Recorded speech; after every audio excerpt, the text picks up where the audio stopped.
With the Persona games being a spin-off in the Megami Tensei franchise, a lot of the stuff from Megaten games came over to the Persona games. Mostly the demons, or personas as they're called here.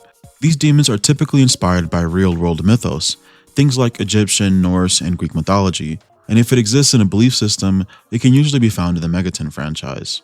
Atlas isn't even scared to include demons inspired by Abrahamic belief systems, which is usually a big no-no, and most people are scared to even touch the topic. But I think it's insanely cool that Atlas has created a world where almost every belief is real and included. It's really the perfect world if you don't include all of the apocalypse, bloodshed, and murder you can find in the Megaten games. But today, I want to find out if we can beat Persona 3 Reload with just personas that can be found in Norse mythology. You might be wondering how we're going to do this. Off the top of your head, you might be thinking there's just Thor, Loki, and Odin, but there's actually quite a few more personas in that. The list is still small, but it's there. We're going to be limiting ourselves to this small list of personas to complete the game. And as we get each persona, we'll also be discussing a bit about their lore and the stories/beliefs that inspired them. I'm really passionate about this idea, and I would love to expand and do this for every mythology. I'm so passionate that I took a few hours to make this spreadsheet. It categorizes every single persona in Persona 3 Reload by mythology, including DLC personas, our party's personas, their awakenings, and even Jin, Takaya, and Chidori's personas. So yeah, I categorized literally every persona you can find in this game. And if you're curious, there are a total of 214 personas that make an appearance in Persona 3 Reload. Some of the bigger mythology categories are Japanese, Greek, Egyptian, and European mythology, with Greek being the biggest category as all of the main cast personas are inspired by Greek mythology. There's also a lot of personas inspired by Abrahamic belief systems. If you'd like to see more videos like this, let me know which theme you want to see next. But for now, here's the rules for the run. First, we can only use personas that are inspired by Norse mythology in battle. This includes our party members' personas. So, that removes everyone.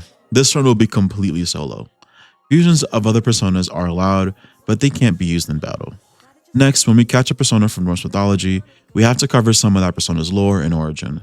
I want to be as inclusive as possible and include every persona's lore, so DLC personas are allowed if they fit the theme. And in this run, we have 2 personas that fit the theme. We won't be allowed to summon them until we hit the actual level that persona has. So for example, Vanidus is level 58, so we have to wait until then to fuse her. Skill cards are banned. This is so that we're forced to play with our persona's natural and inheritable skills. It'll make each of these runs feel unique. And if we use skill cards, we can always just build the perfect persona for each battle, and it just wouldn't be fun. Then lastly, we're playing on Merciless. Now, until we get our first Norse persona, we'll be following a standard solo Orpheus rule set. We'll only use Makoto and Orpheus, party members have to guard if they're forced into our battles, and skill cards will be allowed. But once we get our first Norse persona, we can no longer use Orpheus and skill cards will be banned. This will happen as soon as we hit the level to get our first persona, and in this case, it'll be level 10. With the rules out of the way, we name our protagonist Tor Anderson. This is a reference to the old gods of Asgard from the Alan Wake/Control series. I just think it's hilarious that Tor Anderson is like the 99-cent version of Thor Odin's son. Bonus points because Anderson rhymes with Odin's son. Now, while we go to the tutorial, let's talk about the personas we're going to be encountering this run. On the Megaten wiki, each demon and persona has a tag for their origin that lets us know what inspired them. This is what we'll use to primarily determine if a persona is from Norse mythology or not. It all looks pretty accurate and it's how we categorize these personas. But if I find that there's a persona with an inaccurate tag, we can add them to the list. We have a total of 11 personas that we can use throughout this run, and the first one will unlock at level 10.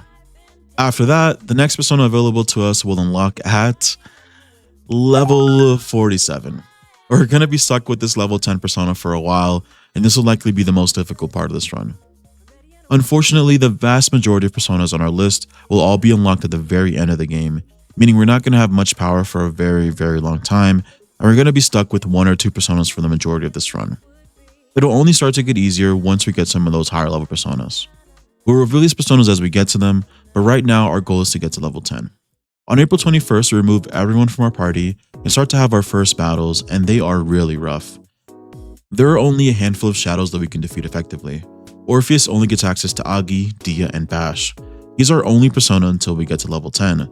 There's some shadows that are weak to slash and some shadows that are weak to fire, but any other shadows that don't have a fire or slash weakness give us a really hard time. We also don't have many healing items, so progressing through these first floors of Thebel is really slow. For healing, we mainly have to rely on the life stones that you can get from breakable objects on these floors. And worst of all, if I run into a group of 3 or more enemies, it's just impossible for us to actually defeat them. It always ends in our death. We just don't do enough damage and we can't out-heal the damage they're doing.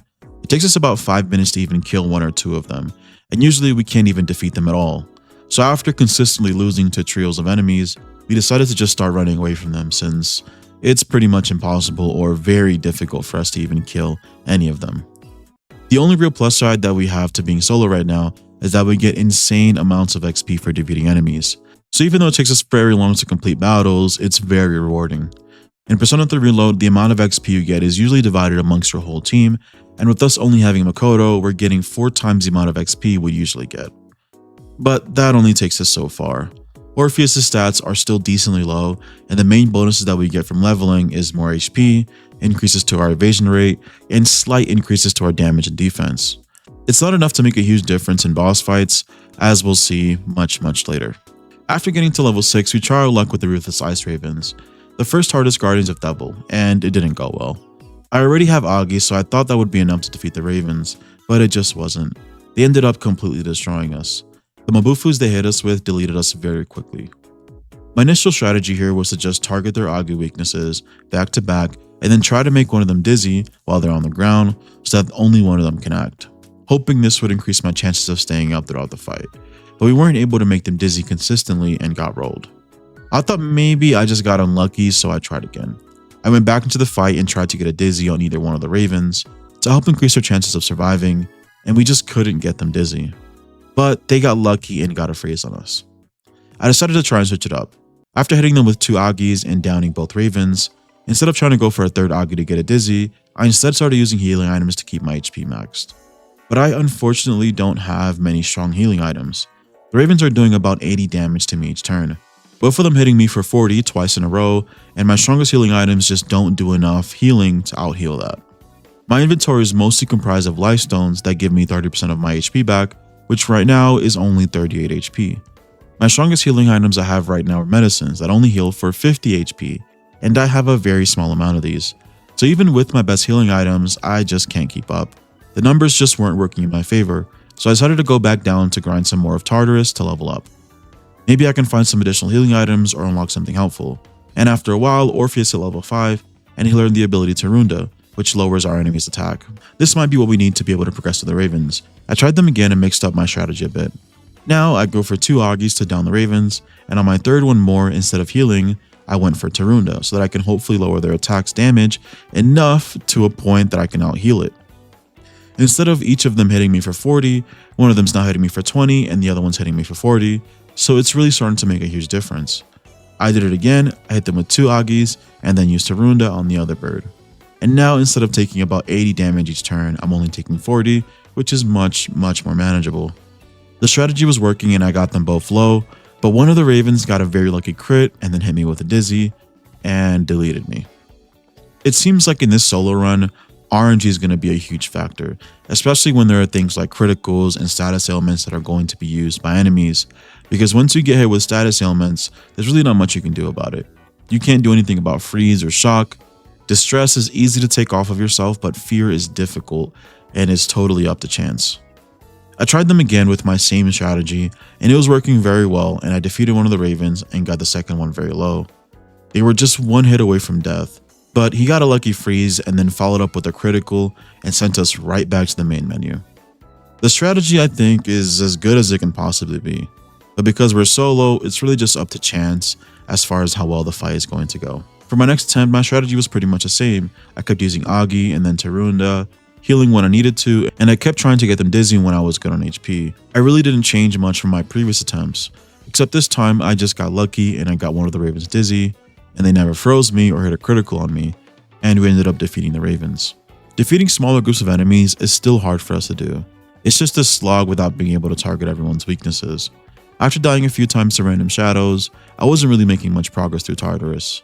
I decided to come back in a few days. I took some time to work at the cafe to get 3,000 yen a night. It doesn't sound like a lot, but this early on, getting 3,000 yen takes forever in Tartarus. In my experience, working at the cafe and then the movie theaters on Sunday for 5,000 yen is by far the easiest way and least painful way to get some money early on. And with that money, I started to buy better equipment and medical powders from the pharmacy, which is probably the most important thing because these medical powders heal for 100 health, as opposed to our lifestyles and medicine that were only healing us for 50 and 38 health. And since we're on the topic of time management, here's a few things we're prioritizing this run. First, stuff that gives us money, so we're always working when we're able to. Then there's some social links that we need to progress to be able to get all our personas. The most important being Chariot and Emperor, since two personas from Norse Mythology are ultimate personas locked behind maxing out these social links. I also decided to start working on the Strength Confidant since our first persona at level 10 is a Strength persona and I want to get that initial power boost from fusing them early on. Besides that, there's nothing else I really need to worry about that much. I'm prioritizing academics so that we can pass our exams and get those incense cards. I'm also working on social links that share the arcanas of our later personas. I suspect we might have to refuse our personas a few different times to get some skills that we need. And then lastly, later on when money is much less of an issue, we'll be hitting up the arcade as often as possible. We'll be stuck with just a few personas for the entire run, and the arcade is going to make this run possible. Without it, we'll have a really bad time. The arcade is really expensive, at least this early on. The money we have is much better used towards healing items and armor. After I grabbed the best armor, accessories, and weapons from Makoto, and stocked up on a good amount of money and medicine, I went back to Tartarus with one sole purpose: to trigger as many shovel times as I could to be able to get an Arcana burst and unlock some skill cards, to make Orpheus better since he's very weak, and I want him to be much stronger before we fight Priestess. Grinding small shadows is a chore in this run, and hopefully building him with every element would make things a little easier. But getting shuffle times consistently was really hard to do, and before we could even get our first Arcana burst, we hit level 10, meaning we have to fuse our first persona, and we could no longer use skill cards. So before I could even get my first skill card, they're already banned. But let's take a look at the first persona for this run. The persona we'll be stuck with for a very long time. Let's step into the Velvet Room and talk about her.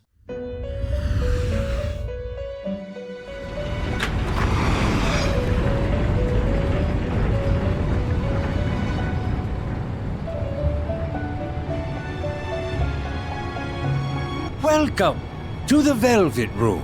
Quick disclaimer, it's important to note that for our current discussion and all future discussions of Norse mythology, historians only have a very limited amount of concrete knowledge of mythology. They have evidence from art, poetry, and literature over many years, and they've put these isolated stories together from different points in time to try and fill the gaps in knowledge we have. The main source of our knowledge comes from the poetic and prose Eddas. Most of the mainstream knowledge about Norse mythology we have that you see depicted in modern fiction like Marvel and God of War, for example, is mostly inspired and is usually based on modern ideas of Norse mythology. These modern ideas are a little diluted sometimes. Christianity has had a tendency in history to influence and warp the history of pagan religions over time, and Norse mythology was unfortunately a victim of that. And modern fiction is sometimes based on Christianity's version of mythology. If you want to know more about this topic, I really recommend checking out Arith Hargers' channel. He is a former archaeologist who specializes in Norse and pagan studies. Specifically, his video about Nidhogg does a great job at explaining this idea. And picture stones that contain the image of Thor fighting Jormungandr and show you it is a Christian conception. To the Scandinavian pagans, their beloved god Thor would never try to capture and kill one of the most important symbols of paganism itself. The Norse Mythology for Smart People website is also a great place for just general information on Norse mythology. I've linked both of these resources in the description. Also, this book is great. Read it if you want a deep dive on the Christianity topic. I want to share knowledge of the mythology that's as authentic as possible to be respectful to the original beliefs. So that means what we discuss might contradict what you might know from modern fiction, and you might notice we'll have some conflicting information. And that's because we're pulling information from different stories over many years together that sometimes contradict. While I did do extensive research for this video, I am by no means an expert in history, so I might make some mistakes, so just please be patient with me. With that out of the way, let's talk about our level 10 persona. She belongs to the Strength Arcana, and her background in-game reads, Choosers of the Slain. In Norse lore, armed with shining armor and swords, they look for brave warriors to take to Valhalla so that they might fight in Ragnarok. This is none other than Valkyrie. Valkyrie wasn't a person per se, but instead a title. The Valkyries were very, very beautiful women who were armed to the teeth with elegant armor and weapons. They were as deadly as they were beautiful. They were said to be some of the strongest warriors, and many believe that they are who decided the victor of battles. But more importantly, Valkyries decided who goes to Valhalla, giving a double meaning to the name Valkyrie, which literally means choosers of the slain. If you were to die an honorable death in battle, a Valkyrie is who you would see before being taken to Valhalla. Valkyries are also known to be associated with horses and swans, so you usually see them depicted riding a horse or some kind of flying horse or even a swan. Sometimes in Norse depictions, you'll even see Valkyries literally turn into an actual swan. Choosers of the slain refers to them being able to choose who goes to Valhalla, but it also refers to their ability to choose who lives and dies in battle, which is why many see them as the decider of the victors of a battle. Sometimes in Norse mythology, this is quite literal, as they go into battle and just dominate, and whichever side they're on wins. In other depictions, sometimes they're actually seen figuratively choosing the outcome of the battle, as in weaving the fate and decisions of a battle from a distance while not actually being there causing bloodshed. Since Valkyries play such an important part in choosing who goes to Valhalla, what's the actual criteria for going to Valhalla, and what even is Valhalla? The answer to that question isn't as straightforward as it might seem. First off, to make it to Valhalla, you have to die in battle. And even if you do die in battle, that doesn't necessarily guarantee you'll go to Valhalla. It's actually Odin himself who chooses who goes to Valhalla. Everyone else either goes to Folkvangur, a realm ruled by Freya, or they go to Hell. Hell is particularly reserved for those who don't die valiantly in battle, or just die of sickness or old age. So why would you want to go to Valhalla in the first place? It's said to be a place of joy, feasting, and just kind of like a warrior's heaven, where you drink and fight and train for eternity. It's also said that the beautiful and strong Valkyries are the ones who serve the mead in Valhalla. While you're there, you become Einherjar, warriors who fight alongside the gods of Asgard in the final battle. It's insane to really think about how this belief system made for a culture that promoted strength and fighting so heavily that just dying of old age or sickness was kind of frowned upon. What's even cooler is that the reward for fighting and doing well in battles your whole life would be to die and fight more or prepare to fight more after death. So it's kind of insane to think about it and makes you realize just how strong-willed the Norse people were. As far as Valkyrie's depiction in game, I'd say it's pretty accurate. It's what I would imagine a Valkyrie would look like. I probably would make them look more ethereal or maybe heavenly. I do find it interesting that they chose a red horse over maybe a white horse or a swan or something with wings to make it look even more elegant. That may be because it's such a low level persona or an early persona you can get, so they didn't go over the top with the design. Valkyrie's innate skills include Power Slash, Bufu, Dodge Slash, Auto Sukukaja, and some other slash abilities. By far the best things in her kit are Vacuum Slash and Fatal End. Fatal End is a medium damage ability, which is really good this early on. Vacuum Slash can definitely be used to help us grind a bit. Aside from what she naturally learns, we've used Omaikane and Aphornius to make her, and passed down some debuffs that those personas knew. Hopefully it's enough because we'll be stuck with Valkyrie until level 47. That's when we get our next persona inspired by Norse mythology. And it means we'll likely have to fight Priestess, Emperor and Empress, Hierophant and Lovers, Chariot and Justice, and maybe even the Hermit with just Valkyrie alone. Not to mention all the smaller shadows and Tartarus Guardians in between all of them. After we got Valkyrie, I started to press on through Thebel and take on my next Tartarus Guardian, the Barbaric Beast Wheel, and we got completely packed up. We didn't stand a single chance, so I knew I had to grind a bit before coming back. Thankfully, once Valkyrie learned Vacuum Slash, we were able to take out any small group of enemies fairly easily, even groups of 3, which we couldn't do before. This drastically increased how much XP we were able to get, and grinding became a lot less tedious. Once I felt good enough, I went back to fight the Barbaric Beast Wheel, and we used Vacuum Slash to be able to take out the smaller minions fairly quickly, and once it became a 1v1, it was just about debuffing the Barbaric Beast Wheel and using our strongest healing items to defeat him. After that, we finally unlocked Treasure Hands, but we don't have a way to target their weaknesses, and unfortunately we don't do enough damage yet to defeat them before they run away. But we will eventually, so I will be speedrunning Courage to level 2 so that I can unlock the Fortune Teller and Club Escapade, and start grinding hands to get some money and stock up on healing items. I also need a lot of XP to be able to get my Valkyrie stronger, since leveling personas can take a while. The Treasure Hands will probably be our best bet of keeping Valkyrie strong enough to take on this game's bosses. and at the end of Thebel, we had to take on the Swift Axle. The Swift Axle tends to hit like a Mack truck, so I usually start off with using Tarunda. He unfortunately resists slash damage, which is our main way of doing damage on Valkyrie. Fatal End is our strongest attack. We're using Rakunda as well to hopefully help increase our damage against them, but even with that, we're barely doing any damage. But with the damage the Swift Axle is dishing out, our regular healing items don't do enough to out-heal his damage, so we're forced to use Odd Morsels.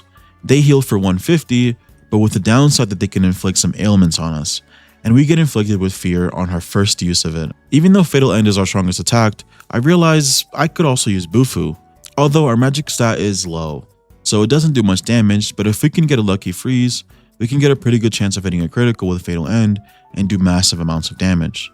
But even before we could continue with the strategy and finish Swift Axle, he defeats us.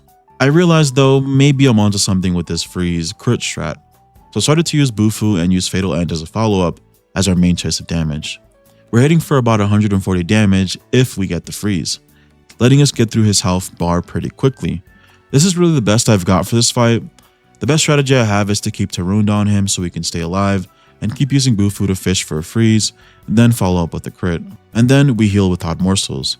I thought about using medical powders, but it just isn't enough. He does more damage than our medical powders can heal, and we'll eventually die if we only use those. So we are forced to just use Odd Morsels and hope and pray that we don't get hit with a status ailment. Since the Swift Axle mainly uses physical attacks, getting hit with fear usually means a crit and a death, so we were here for a very long time. I'd say we probably spent 2 or 3 very long attempts fighting the Swift Axle, using Odd Morsels, and fishing for freeze until we got lucky enough RNG to defeat him. We needed an attempt where we didn't get hit with fear too much, and an attempt with enough freezes that we could defeat him with criticals. And eventually with good enough RNG, we did win. This was extremely painful to do. It took forever and the fight felt like it was completely out of my hands. The worst part about this is that this fight isn't even required. I could have just came back at another time, but I feel like I had to prove that I could defeat him so that I know I'm ready to take on the Priestess. The Priestess has a time limit, and I wanted to make sure that I could do enough DPS to reasonably defeat her. And I didn't prove that.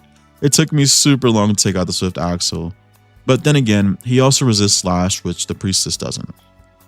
After defeating the Swift Axle, we got a Hothead t-shirt from a Twilight Fragment chest that helps us resist freeze. And it's our strongest armor that we can wear at the moment. This should be incredibly useful for the Priestess fight and should remove some of the RNG problems we'll have with that. After a few days of working, we stocked up on some more medicine, hit the arcade up a few times, and eventually took on the Priestess. The first 2 battles in the train were super easy to complete with Vacuum Slash. I want to note here that we're forced to bring our party members into this fight, and for the vast majority of boss fights, you're forced to bring in party members. I mean, you can't actually go into the fight unless you have a full party. We'll have them just guard throughout the entire fight. We start the Priestess and we have a few advantages going for us. First off, Valkyrie actually resists ice, which is huge for this fight because the Priestess's most dangerous attack is Ice Storm. Valkyrie has Auto Tsukukaja, so at the start of most fights we're untouchable, and you can see that here when Ice Storm misses. But once it wears off, we have a much worse time. And this early on with Valkyrie, fights tend to drag on forever, like with the Swift Axle. But unlike the Swift Axle, Priestess doesn't resist Slash, so we can do a really good amount of damage to her with Fatal End.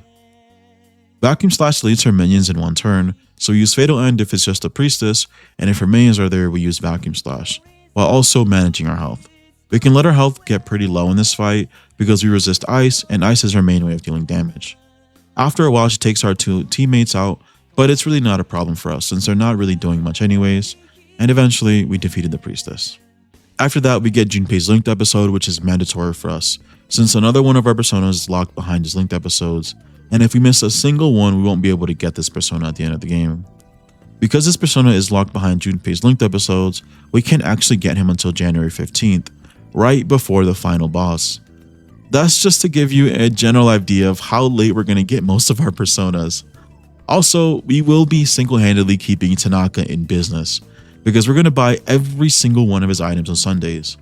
This run is starting to look a lot like my No SP run, where items are going to be our biggest savior, because for the majority of this run, we have Valkyrie who only knows Bufu and physical attacks. Items are going to be crucial. We're going to need gems, and we're going to need strong healing items since Valkyrie doesn't get access to a healing skill at all, and we also need the best armor and weapons we can possibly get. So every Sunday, I'm buying whatever the hell Tanaka has to sell, I don't care if it's Lucifer's Blade or if it's an unfrosted Pop-Tart, we're buying it every single Sunday. And then on May 25th, we get access to the rooftop garden. This will be our only way to get buffs and debuff items until the antique store. We make sure to stock up on potatoes so that we can turn them into buff items and plant them as often as we can.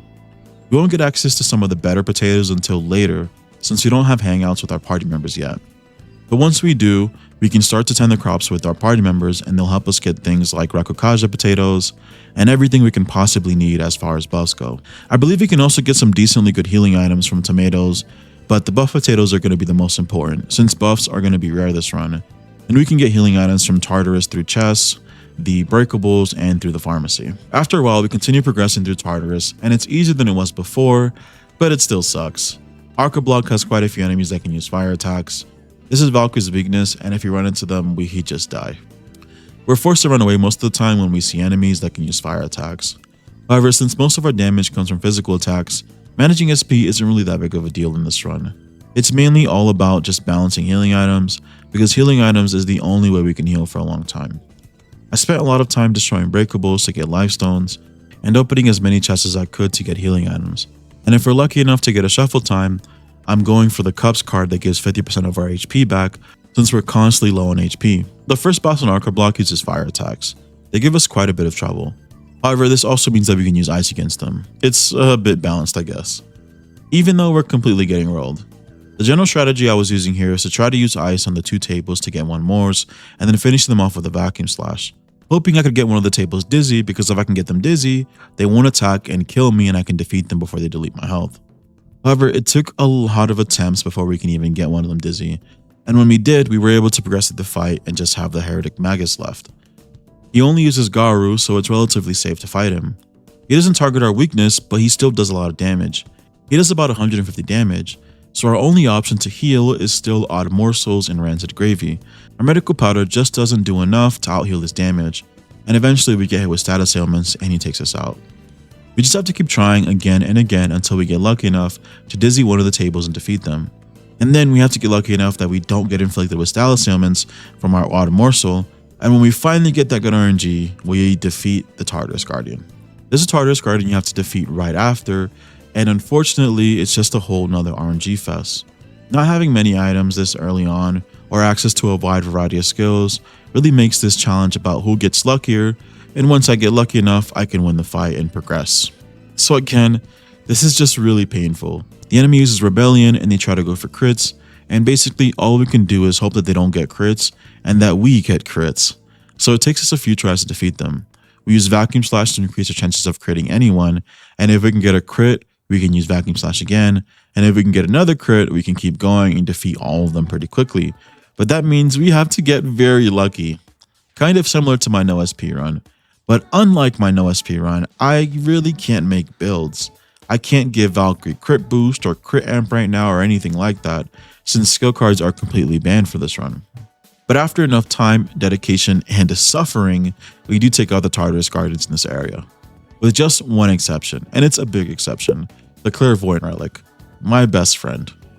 He's pretty difficult and tends to give me a ton of problems in most of my runs. He has a gimmick where he quote-unquote targets weaknesses, but he doesn't actually. He just has a set order that he uses his attacks in, and I tried to use that to my advantage, by blocking when he uses his other attacks, and when he uses ice attacks, I try to go on the offensive, since I resist ice. And I was hoping that would give me a chance, but we didn't even get close to defeating him and got completely destroyed. I really wanted to see if I could take them on now, but it's just not possible yet, unfortunately, and thankfully we don't actually have to defeat him to progress the story. We can just come back to him after we've leveled up a little bit. So for now, I'm skipping the Clairvoyant Relic. I know Emperor and Empress aren't particularly difficult, and because we're going solo, we actually have gotten a ton of levels. I think we're at like level 20 right now, and the Emperor and Empress are around level 18. We already have a decent advantage for the next full moon boss, and there's really no need to suffer here and try to take on the Clairvoyant Relic when I don't have to. The Emperor and Empress fight is interesting because they can change around their affinities and change around their weaknesses, and Fuka is here to help us with identifying those weaknesses. However, you may already know that there is a set order that they swap weaknesses, so they'll always be weak to Pierce and Zeo first, and when they swap their weaknesses, it turns to Strike and Ice, then Slash and Fire, and then they'll repeat the cycle. Well, at least I thought they would repeat the cycle. I've never had to fight Emperor and Empress for more than like 2 or 3 turns in any run I've ever done. They usually die very quickly, but because we don't do a ton of damage and we aren't able to target most of their weaknesses, or actually any of them but 2, the fight goes on for quite a while. And it turns out after they do the 3rd shift, the pattern isn't always going to restart from the beginning. It can actually change to a wide variety of things. I bet it's still scripted, so there's probably still an order, I just didn't take note of it. This whole fight was just about waiting around until it was my turn to act, or my turn to target a weakness. So whenever we finally got to Ice, we started focusing the Emperor, and whenever we got to Slash, I started focusing the Empress. And we just kind of waited around in between. We do have some gems that we can use here, but they only do about 50 damage and they're not doing a whole lot here. During the phases where we can't attack, we're guarding, healing, or using buffs like Tarukaja and Tarunda. I didn't know this before, but these bosses actually hit quite hard. They do a lot of damage, but because it's so easy to defeat them in most runs, I've never seen it. I didn't even know the Emperor has Getsue, and that can pretty much one-tap you if you're not guarding it. The fight took quite a bit of time, and eventually after waiting it out and attacking when it was our turn to attack, at the right paradigm shifts, we did defeat them. Soon after we unlocked Theurgies and I went back to Tartarus, and now we actually have to get past the Clairvoyant Relic. While fighting the Clairvoyant Relic, we ran into an issue we're very familiar with at this point. Even though the Clairvoyant Relic isn't actually able to target our fire weakness, he can still hit for a lot of damage. We have Tarunda that can help, but it can only do so much. All of the Clairvoyant Relic's attacks do over 100 damage, meaning our best healing item can't out-heal the damage he does. Does this sound fucking familiar? Our only option once again is to use Odd Morsels, which makes completing this fight very RNG heavy. Not to mention that he can shock and freeze us. And if that happens a few times in a fight, it's essentially over. I like to think of JRPGs as big, flashy math problems and equations, and in this scenario, the math was not mathing and it was not working out in our favor. Ice is our only resistance, so when the Clairvoyant Relic uses ice attacks, we resist it and get a chance to attack, if he doesn't freeze us first. We attempted him a few times and many of those attempts ended when he was incredibly low. We had to keep attempting the Clairvoyant Relic until we got a lucky attempt. We need a fight with little to no ailments inflicted on us from the Odd Morsel and from the Clairvoyant Relic. It took us a while, but our Theurgy Cadenza helped a ton with this. It only healed us up for 125 HP, but it gave us Sukukaja most of the fight. It let us dodge a good number of the Clairvoyant Relic's attacks, and we finally defeated him. Tartarus Guardians from here on out aren't really going to be a huge problem, except for the ones that resist physical attacks and the ones that inflict us with status ailments. Thankfully, the ones that resist physical attacks aren't commonly found in Tartarus yet. We'll see these more commonly later into the run. The Tartarus Guardians that use ailments are unfortunately belligerent and numerous throughout Tartarus. The issue with these fights is clear. We straight up can't recover from certain ailments like Charm, Fear, Shock, and Freeze, so if we get unlucky enough to get hit with one of these ailments, we lose and have to keep retrying until we get extremely lucky. We have to get lucky enough to complete the entire fight without getting hit with a single ailment. This obviously fucking sucks and makes these battles feel terrible. But I have one answer. I'm able to fuse all the personas we need to get our first offensive Theurgy, Jack Brothers. So I got the Theurgy, came back to the fight, and completely got fucking wiped. They charmed me first turn and it was over. But the next time, I defeated them. This Theurgy gave us the edge we needed to start making some progress through Tartarus at a decent pace, and long gone are the days where I'm depending on RNG to complete a fight. I think. Speaking of RNG, the next full moon boss is the Hierophant and Lovers. I did some prep for this boss by grabbing some resist fear armor and resist charm accessories, plus an accessory that has sharp student. This cuts our chances of being crit in half.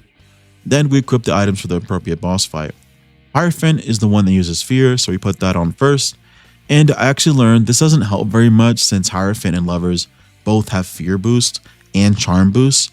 It just kind of cancels out the resist fear, and you still have a normal chance of being inflicted with fear by Doomsday Doctrine.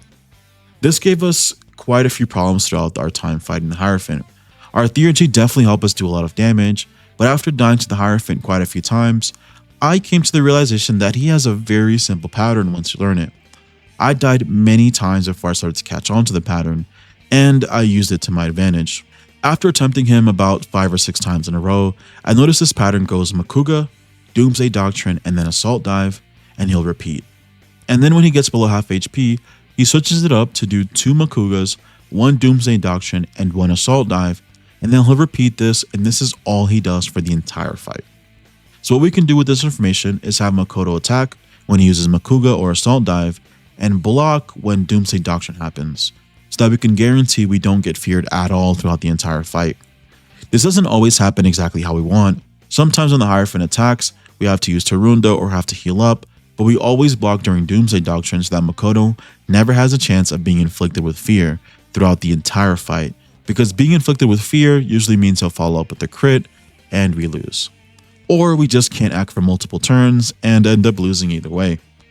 But after recognizing his pattern and using it to our advantage, we were able to defeat the Hierophant. I can't say the same about the Lover's Fight. The Lover's Fight has a similar issue. She can use Charm to completely stop our party members from being able to act. Of course, the rest of our party members are always blocking, but Makoto getting inflicted with Charm usually means the fight is over. The Lover also has a pattern, but it is much more complicated than the Hierophant's, on top of the fact that she uses Alkadyne, one of the strongest fire attacks in the game, and Valkyrie just so happens to be weak to fire, making this fight seem pretty much impossible. Even still, I tried to complete the fight to the best of my abilities. I got as far as I could in the fight, and I would take note of the Lover's patterns. I have the first 15 turns of the Lover's boss fight memorized and written down. It took me maybe 5 or 6 attempts to even get this far, but with each attempt, my list of her patterns got longer. I have it all written down here. The first turn, she uses Holy Arrow, then Marin Karen, Diorama, then a move to increase our ailment susceptibility, then Sexy Dance, Heartbreaker, Agadyne, Sexy Dance, Agadyne, Heartbreaker, Holy Arrow, Agadyne, Sexy Dance, Agadyne, Heartbreaker, Holy Arrow, Marin Karen. Do you see a pattern? I don't either. There is no definitive cycle that she has from what I can tell. Her attacks are definitely scripted because each attempt this list of moves was the same for each and every fight. Even knowing her pattern, it was still impossible for us to defeat her. The reason being, we never really had a chance to act because unlike the Hierophant, we have to block almost all of her attacks. Anytime she uses a charm attack and anytime she uses a fire attack, we have to block, which out of this list of moves is about 70 to 80% of the time. And if it was possible to beat this fight, believe me, I would have done it. It took me about 2 hours of trying the Lovers to realize this isn't going to go anywhere as it is. Regardless of what I do, the math just isn't there. It just wasn't going to work out with the amount of damage she was doing to us and how little chances we had to act. We never really got the chance to attack her directly, and we spent most of our time healing up or debuffing her attacks so that we can survive. If we had just one other party member, this definitely would have been possible, but because I'm the only one that can act, even with memorizing her first 20 attacks, it just still wasn't possible to defeat her with our fire weakness. So eventually I decided I need to do something else. After some thinking, there really is only 2 options. The first option is I fuse Valkyrie but with the fire resistance and or no charm. The second option is to grind up to get the Amethyst necklace. Both of these options are terrible and would take an insane amount of time. The Amethyst necklace costs 500,000 fucking yen. Let me stop. Oh my god. The Amethyst necklace costs 500,000 fucking yen. Money isn't necessarily hard to come by in Persona 3 Reload, but this early on, getting 500,000 yen would take an immense amount of grinding and time. The best way to get yen in this game is to defeat treasure hands, and they're the main reason you can get money pretty quickly in this game. The reason treasure hands are so valuable is because they're guaranteed to drop a coin item. You sell these coin items for a decent amount of money, and using the rarity fortune from Club Escapade, you can increase the chances of finding treasure hands, making it really easy to farm them. But the worth of these coins starts off really low and increases exponentially over time. For example, the coins you can get from Amada block can be sold for 30,000 yen each, and then in Arca block where we currently are, coins can be sold for 2,300 yen. Getting the 500,000 yen we would need would take an immense amount of time. There's also the method of grinding breakable objects in Tartarus. The breakables in Tartarus respawn infinitely, so you can farm them until you've reached the max stack for these items. I read the math for both of these methods, which are probably the 2 fastest methods for obtaining the money we need. I have a table that shows me the exact drop rate of what items come out of a breakable object. So for my test, the first thing I did was go to Arca block from floor 47 to 69. I took out all the breakables I possibly could and took note of how many I broke and how long it took me. I broke 103 breakables in a matter of 10 minutes and 17 seconds. To keep things simple, I rounded it down to 100 breakables per 10 minutes. I know the drop table for the breakables and the odds of getting different items. There's a 20% chance you get an item worth 200 yen, and 30% chance you get an item worth 220 yen, all the way up to the rarest drop that has a 3% chance to drop an item worth 1700 yen. So I did the math. I ran the numbers to see how many of each item we would get with perfect luck, meaning how much we would make if we got the exact drop rates as listed in the drop table. And after doing all the math, I came to the conclusion that I would make 36,420 yen per 10 minutes, but it wasn't necessarily accurate. I think it was pretty far from it. Even though I have all the items in the drop table, I realized about 50 to 70% of the time that I destroyed a breakable, it didn't actually drop anything. This isn't accounted for in the drop table. So what I did was I divided the amount that I would make in those 10 minutes by 2 and by 3 to simulate a 30 to 50% chance of getting an item when destroying a breakable. This isn't super accurate, obviously, but my math got me to around 12,000 to 18,000 yen per 10 minutes, meaning it would take me an hour to make anywhere between 72,000 to 100,000 yen. This would take me around 4 to 6 hours to get the amount of money I would need for the Arith necklace. And that's assuming I'm super efficient, don't get distracted, and am on point the entire time. I know it seems like I'm doing the fucking most, but the math only really took me 20 minutes, and I needed to know which is more efficient just because I'm about to spend a whole day doing this if I go this route. I did the same test for the treasure hands. In this case, they're precious hands. We aren't able to target their weaknesses, but Fatal End works. If we can hit 2 of them in a row, we'll defeat the treasure hand, and if they stay for 2 turns, we can guarantee that we defeat them. So I did a run from floor 47 to 69, and I was able to defeat 8 treasure hands in about 10 minutes. They each gave me 2300 XP, so in those 10 minutes, I got 18,400 XP, and they each dropped a coin worth 2,500 yen. I made 20,000 yen in those 10 minutes.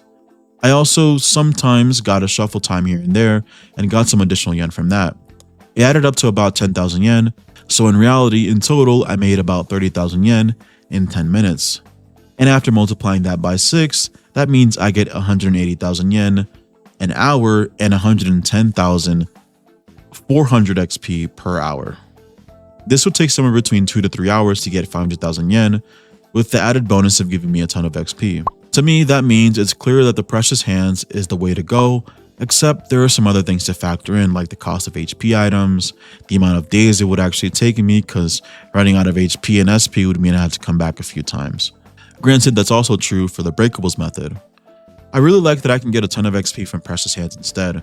This is because Valkyrie is pretty weak, and we're going to be using her for a long time, and it's very likely I'll need to come back and grind Valkyrie's level up anyways, so why not do it now while I'm already grinding for money? But if you remember, this isn't the only option I had. I could either get the Arith necklace, or I could fuse Valkyrie in a way that she gets resist fire and null charm.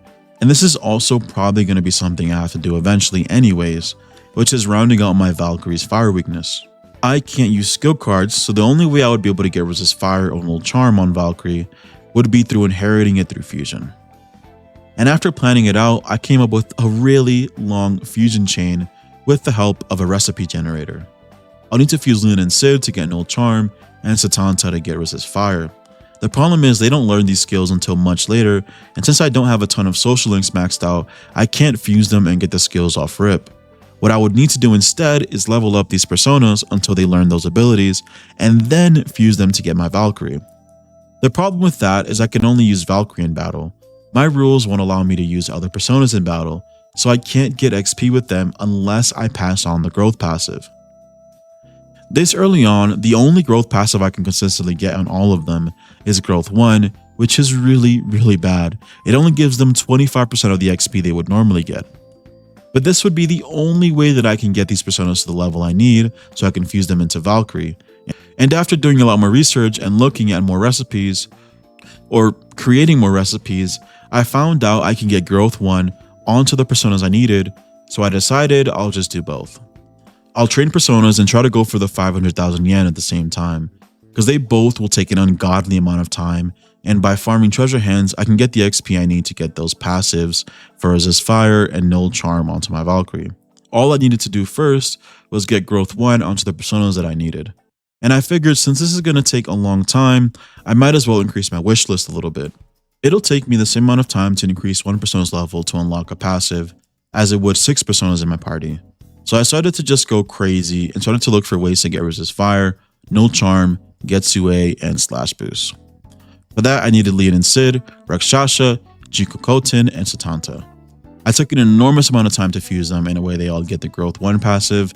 I added them to the party and started grinding treasure hands, and it took me a very long time, and I mean a disgusting amount of time, because I listened to the entirety of Epic the Musical and still wasn't fucking finished. But after my very, very long grind, I ended my Tartarus runs with 99 odd coins. I got pretty much every skill I needed from the personas I was training up, and it took a lot longer than I expected, because many of the treasure hands actually got away from me, and I didn't get a perfect 8 treasure hands each 10 minutes like I calculated. Because sometimes you go up and down Tartarus and find a bunch of treasure hands, sometimes you go up and down floors and find none. Regardless of how long it took, we got all our personas and started to fuse them together, and started our long and complicated chain of fusions. First off, we did initially have to fuse Garulu with a bunch of other personas to get the growth 1 passive onto these personas in the first place. But now that they're at the level that we need them to be, here's the chain. We fuse Leon and Sid that has null charm with Rakshasha, who has Getsue to get Legion. We fuse Legion with Slime to get Orpheus, Orpheus with Lilim to get Elmaraki, and then on the right side of the chain we have a Jiko Koten with Slash Boost and Crit Rate Boost, fused with Satanta, who has a fire resist to get a Sarasvati. We fuse Sarasvati with another Jiko Koten to get Kaguya. We fuse Kaguya with Nigimitama to get Johanna. We fuse Johanna with Asperis to get Unicorn. We fuse Unicorn with Hypixie to get Asperis again, and then we mix on Meraki with Asperis to get our perfect Valkyrie. Future me here, we do a lot of these complicated chains of fusions throughout this run. This is probably the only time I will go over this because it is just exhausting to go over, and it's not very fun. So now we have our perfect Valkyrie. Well, almost perfect Valkyrie. The downside of doing this is that we lose all of the stat boosts we've gotten on Valkyrie. At this point, we were only using her, so we were getting her level pretty high up there, as well as hitting up the arcade to increase her stats.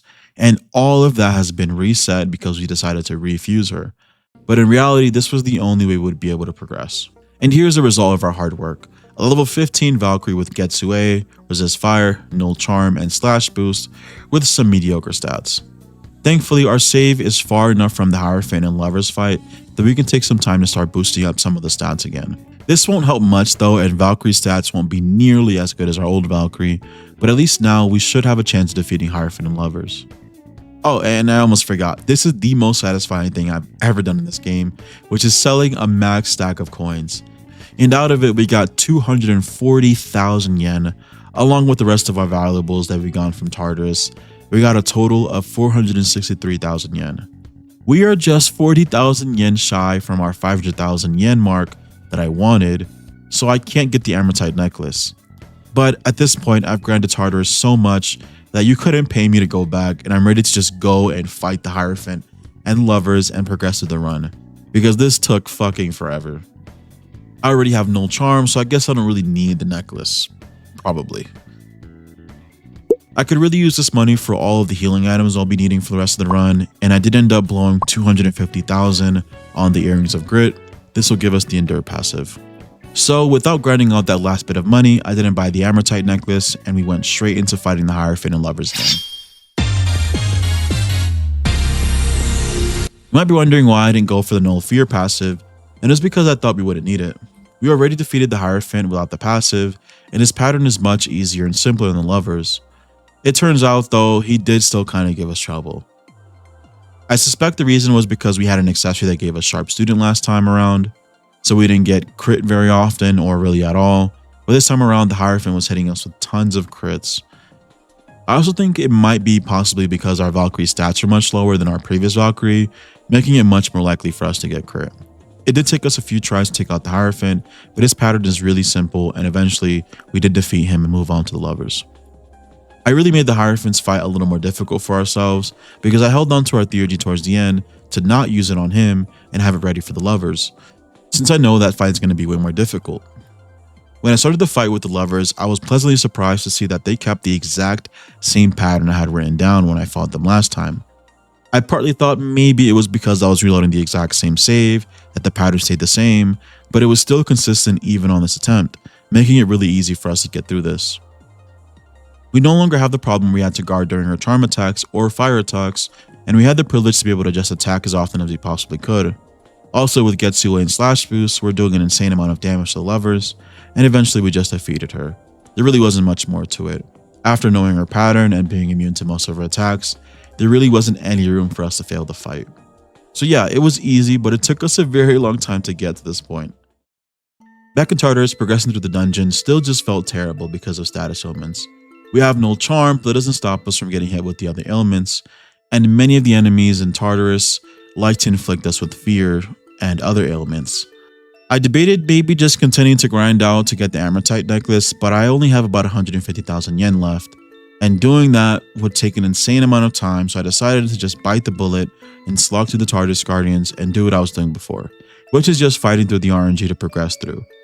Because later on we'll get more personas and it'll be a lot easier for us to get 500,000 yen.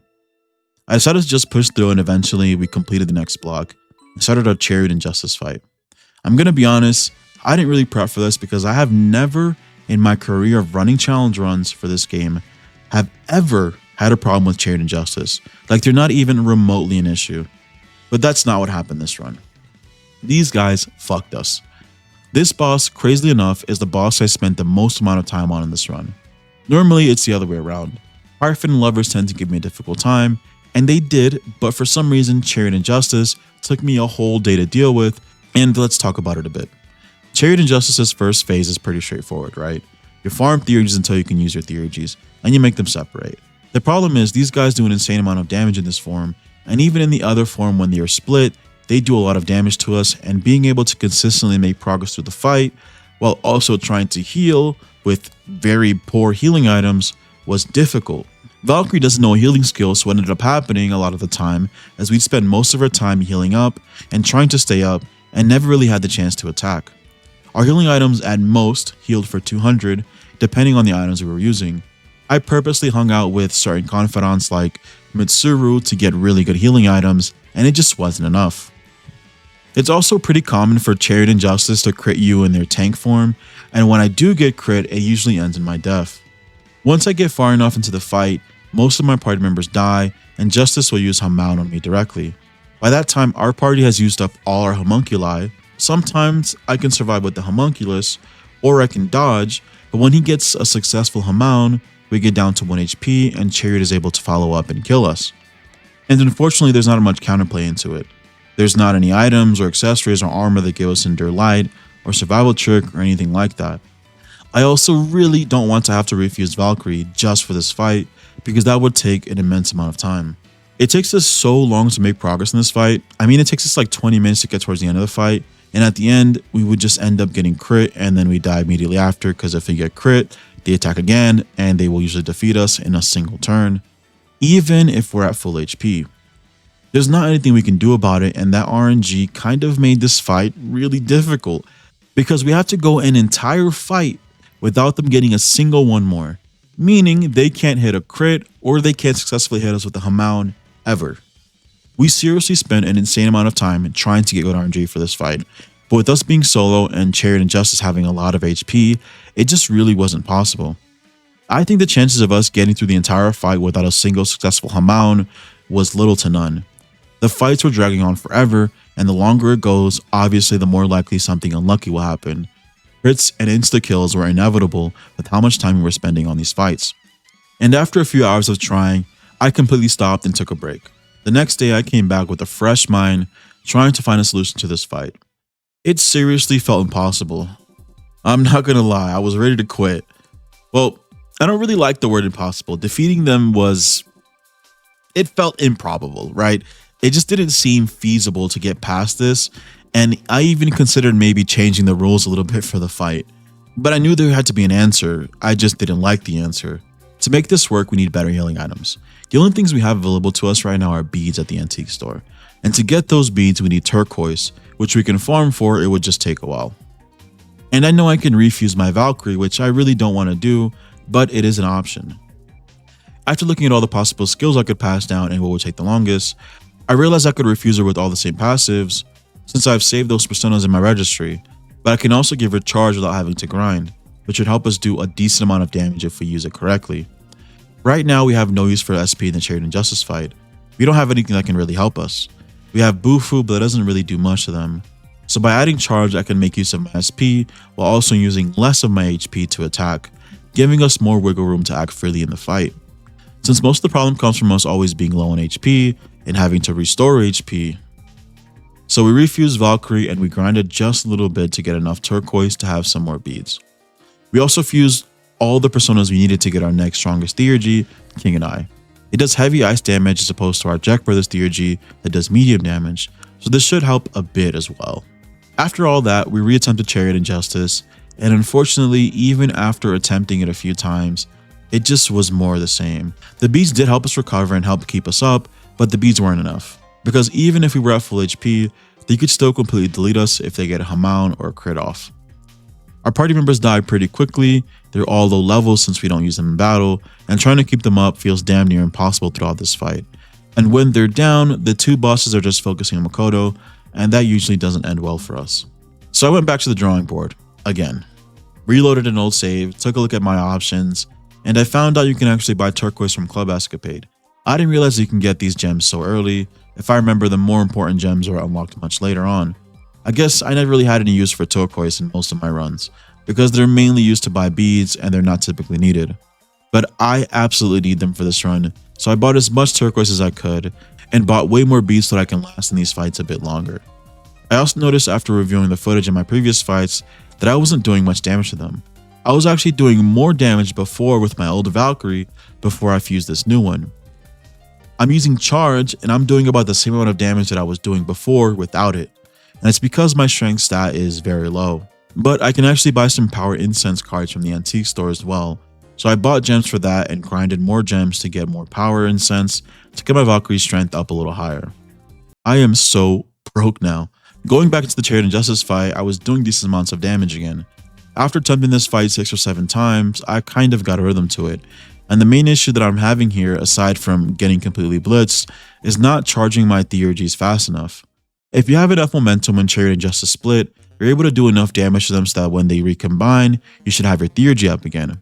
This will only happen if I attack each turn during those 3 turns while they're split. What that means is I need to be topped up on HP before I split them so they're not in their tank form very long, because the tank form is what's giving us the most problems with their very high damaging attacks. I started to make sure I was topped up on HP before using my theurgy to split them. I used those 3 turns to either attack or apply a debuff or something that'll progress my theurgy meter. Using items doesn't really progress your theurgy meter much, but using your persona progresses it a significant amount. I really think that's the main issue we're running into, and sometimes it just doesn't work out that way. Sometimes I can't attack them while they're split just because I'm low on HP, or maybe they hit a crit or something like that. But what I started to do instead is if they recombine and I don't have my theurgy yet, I try to farm for it either by using charge if I haven't used it yet, or using Bufu. Bufu only does 4 damage to them, but it does progress my theurgy meter, letting me split them up sooner, so that I ultimately take less damage from their tank form. I messed around with this and tried the fight many times, and even still with what I thought was a good strategy, I just couldn't defeat them. They really had me fucked up because I was giving it my all, and I had went back to prep 2 or 3 times, and came back and it still wasn't enough. I was fighting them over and over and over with not a single glimpse of success, never even getting close to getting them to below half HP, and it just wasn't working out.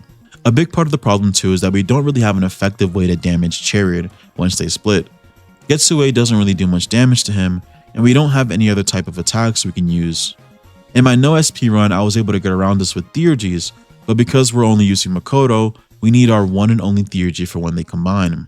After some introspection, I realized that maybe the real problem is that I'm not doing any damage to Chariot, right? That's why this fight is dragging on forever, and I really don't have a way to hurt him. So I decided to switch things up and try something new again. Something I thought wouldn't work at all, but I had no options. Most of the time I'm getting screwed over by Hamon because the fight is dragging on so long that eventually Hamon hits me, I get down to 1 HP, and they follow up with an attack, and it's over. So what if I tried to not split them and leave them in the tank form? I didn't try this at first because the tank form seems to be the most dangerous form, and usually you want to avoid it, but they can't use insta-kill attacks in the tank form. However, they do have a one-shot, but you get a warning before it comes, so it's easy to play around. They can crit sometimes, but the follow-up for the crit usually isn't deadly. The only issue is I don't really have a way to attack Chariot and Justice in this form. Attacking them normally would take forever, and we would probably run out of healing items long before we defeat them. But then I thought, we can just damage them with items. If we use our gems like Bafula gems, they do a flat 100 damage regardless of resistances. Compare this to our normal attacks that are only doing anywhere between 3 damage if we're using Bufu, or 50 damage if we're using a charged up Getsue. The items seem to be the best way to go about this, so I took a very long time to just spam items at them. I used all of my gems, and I mean all of them. Every single one of my gems was used here, and after doing this for, 15 to 20 turns, we got them down to about half HP. That's when I started to attack them regularly. I would use my Theurgy to split them, focus Justice with Getsue, and continually do that until we whittled down their health to finally defeat them with the Theurgy. It took forever, and we had a lot of close calls, but that's Chariot and Justice finally defeated. Defeating them got us to level 47, meaning we can finally get our next persona. So I go to the Velvet Room, start the fusion process, and realize I'm completely broke. I used all my money on gems to get beads and incense cards.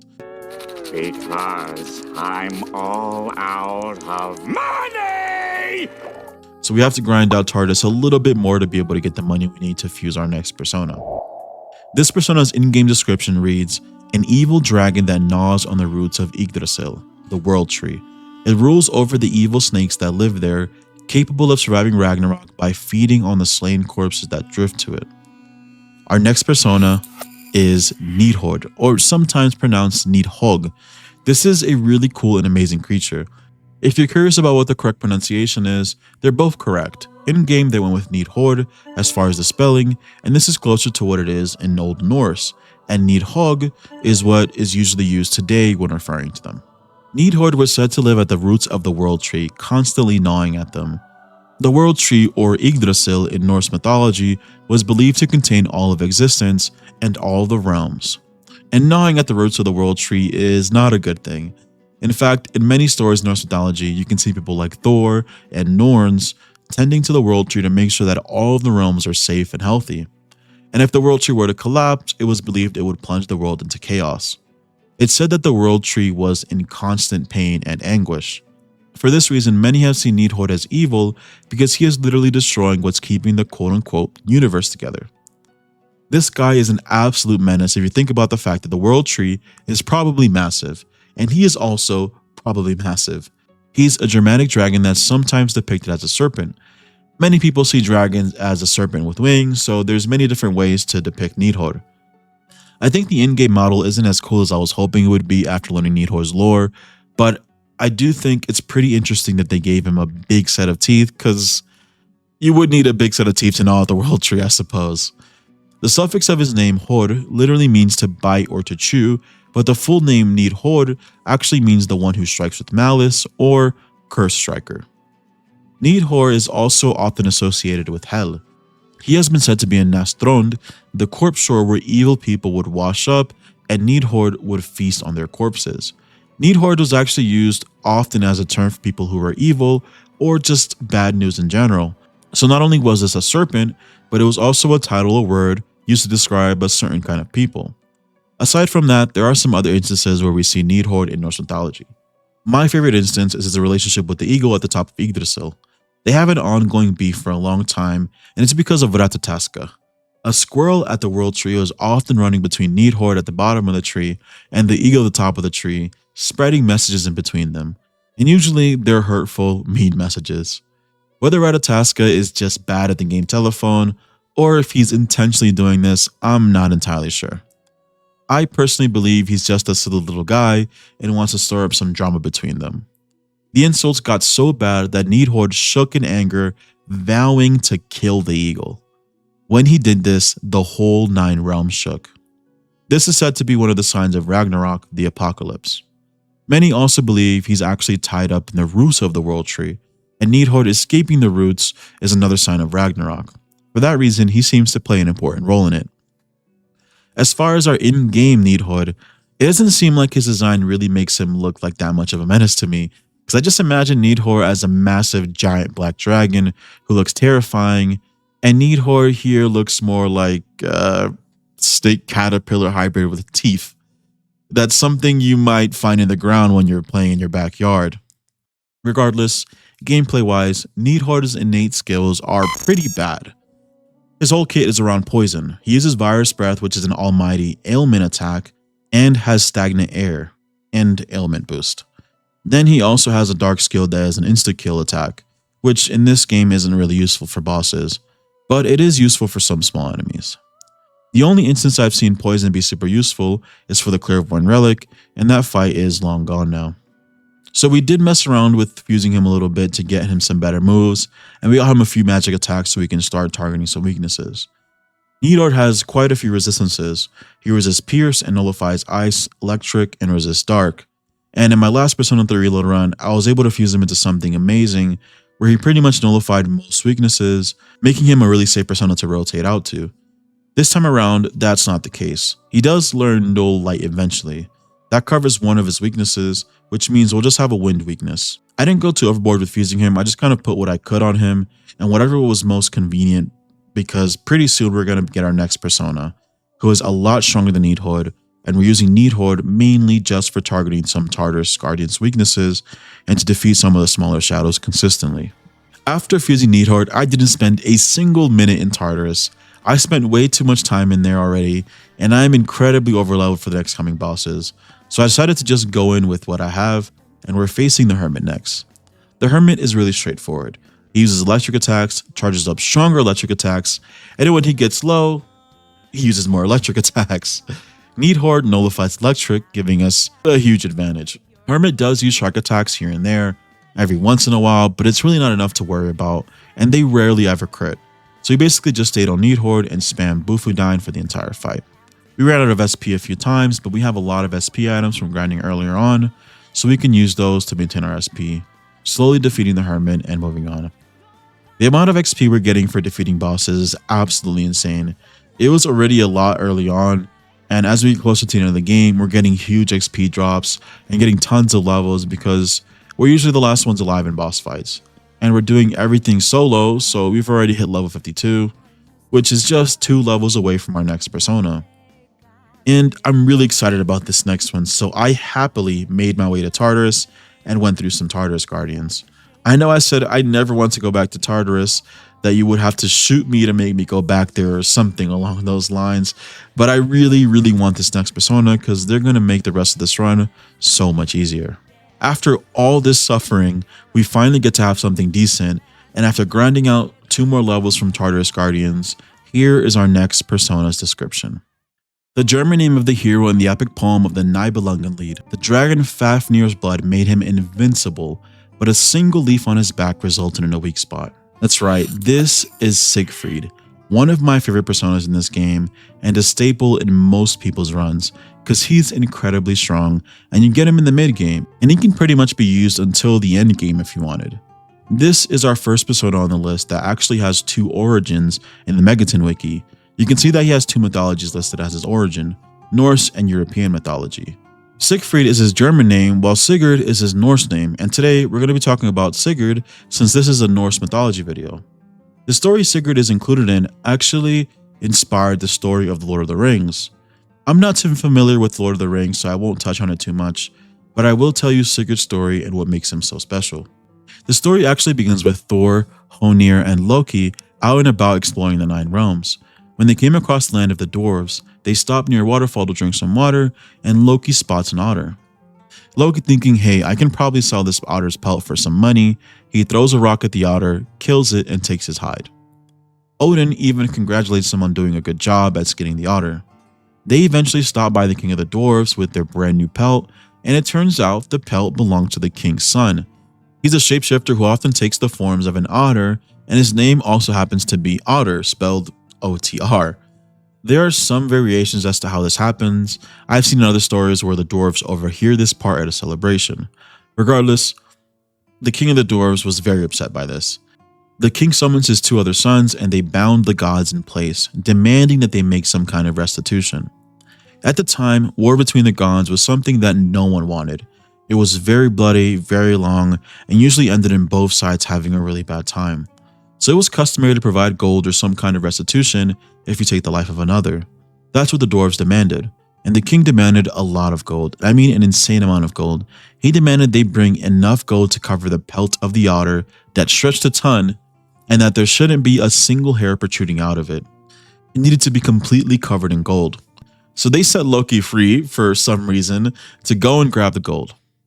He would probably be my last choice to send, but whatever. Loki had the bright idea of stealing the gold from another dwarf, Andvari. Andvari had recently created a ring that could give anyone who wore it an insane amount of riches. So Loki came across Andvari and demanded he gave him all his gold, or that he would kill him.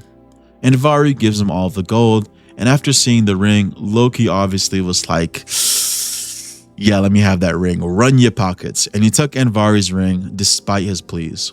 This is pretty scummy, obviously, it's Loki, and Andvari was really upset by this. So out of his anger and frustration, he curses the ring, and anyone who would wear it would experience the curse. Honestly, yeah, it's scummy what Loki did, but I'm genuinely even surprised that he even tried to go back for everyone else.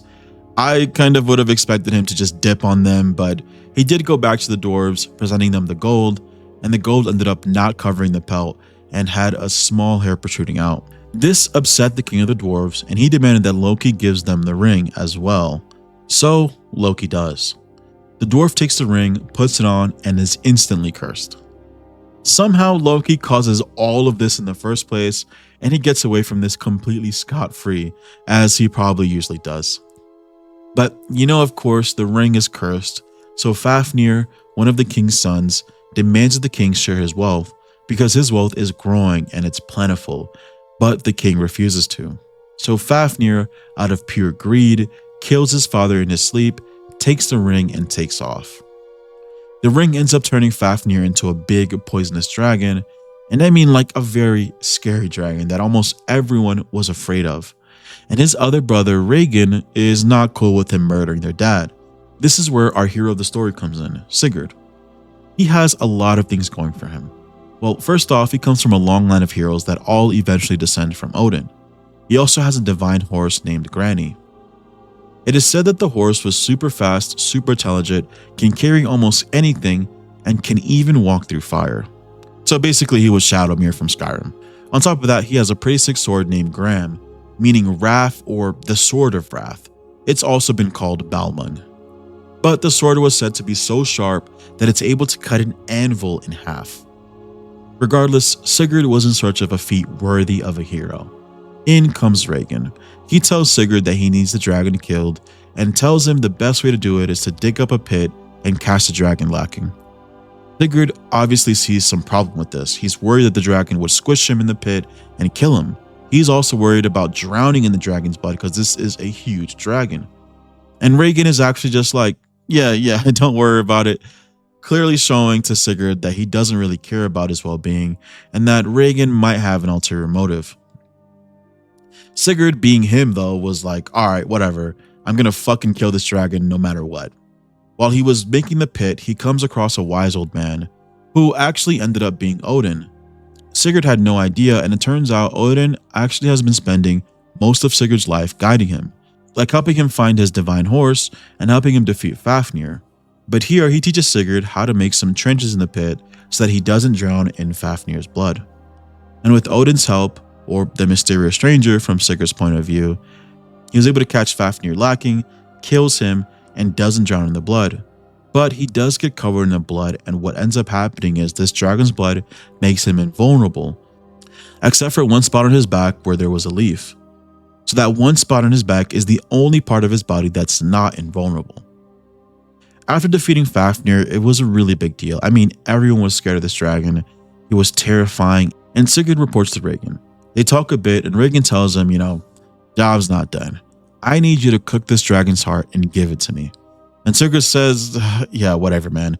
He prepares the dragon's heart to give to Regin to eat, and while cooking the heart, he burns his finger and kind of just licks his finger after, but it just so happens to have the dragon's blood on his finger, and after that, Sigurd gained the ability to talk to birds or to understand birds. And he heard the birds say, "Regan's trying to kill you. Get him first before he gets you." And that's exactly what happens.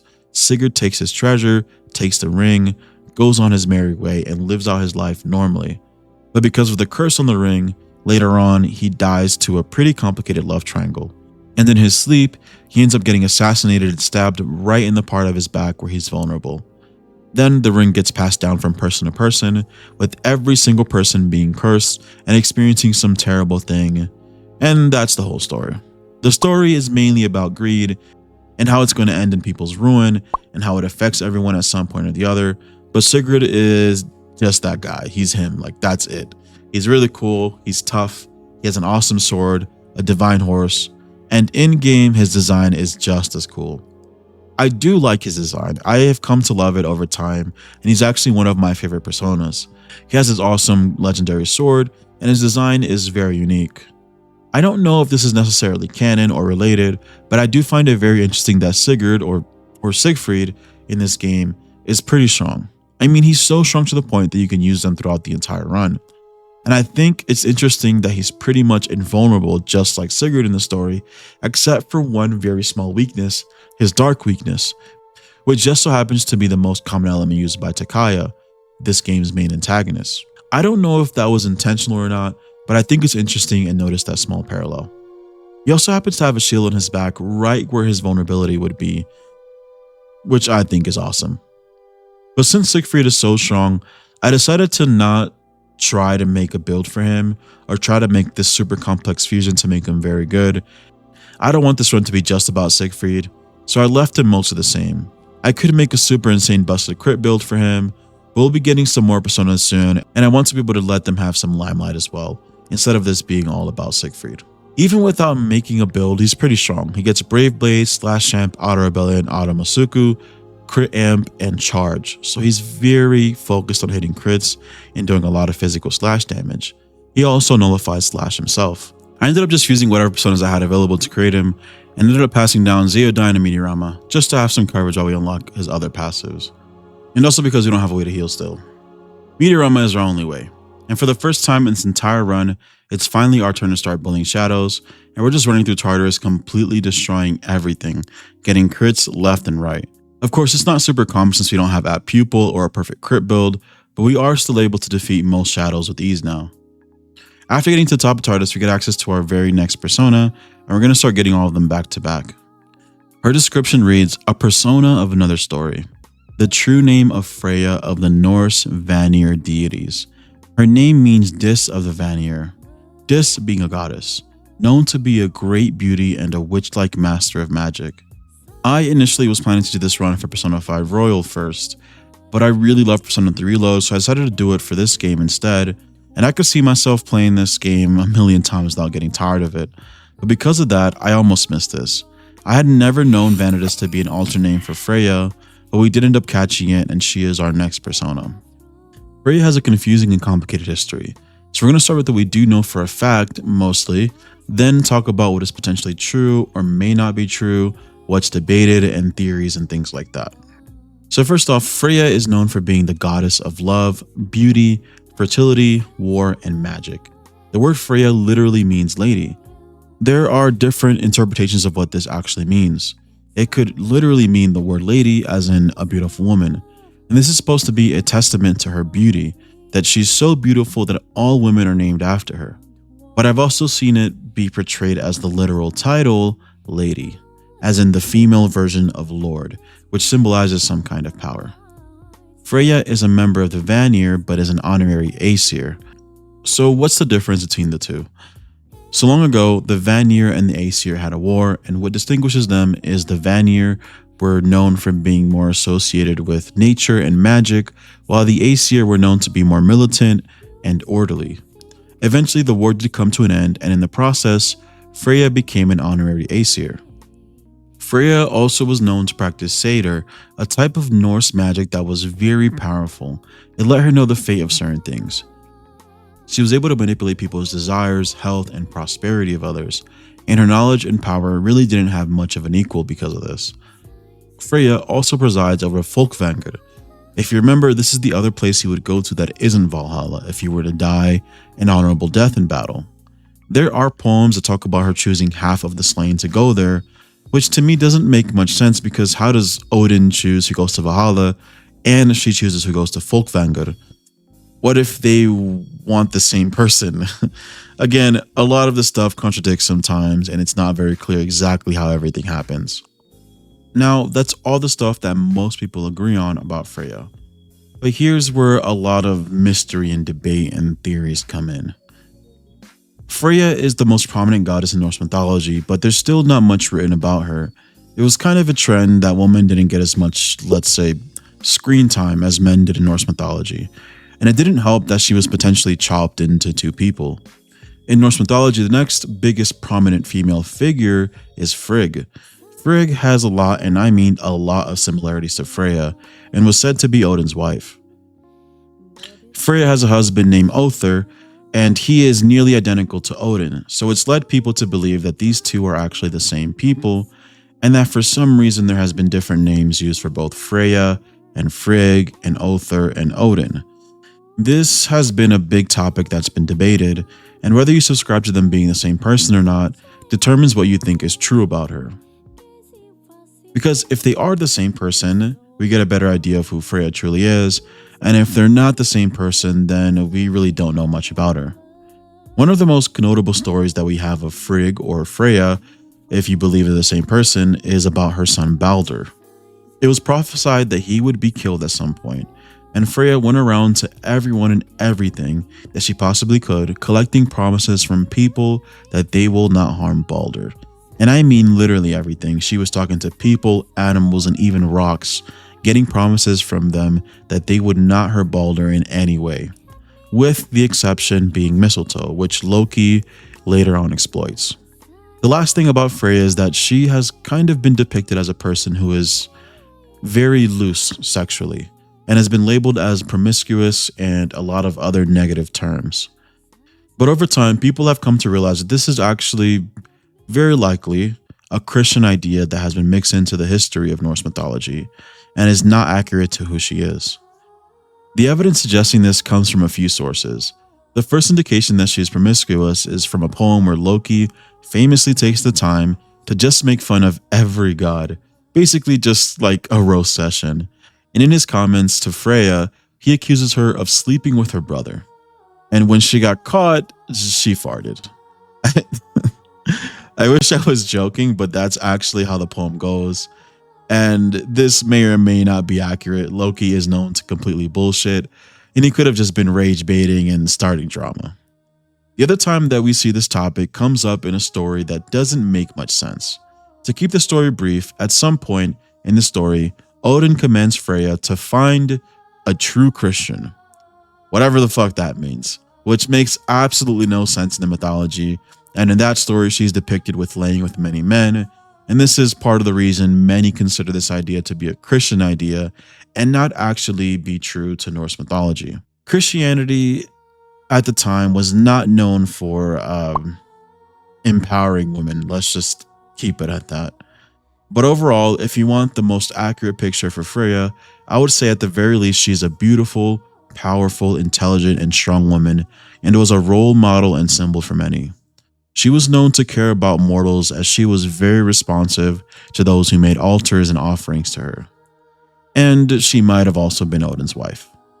I personally think this is accurate, mainly because there's just too many similarities between Freya and Frigg to ignore, and not to mention that Other and Odin were basically the same name in Old Norse.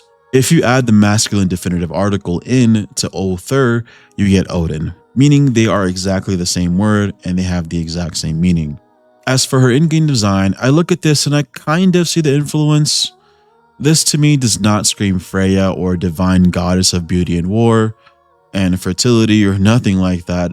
I think this design was made more to reflect Sumire and not Freya. The one detail that I do think is really good is the gold on Vanadis' body.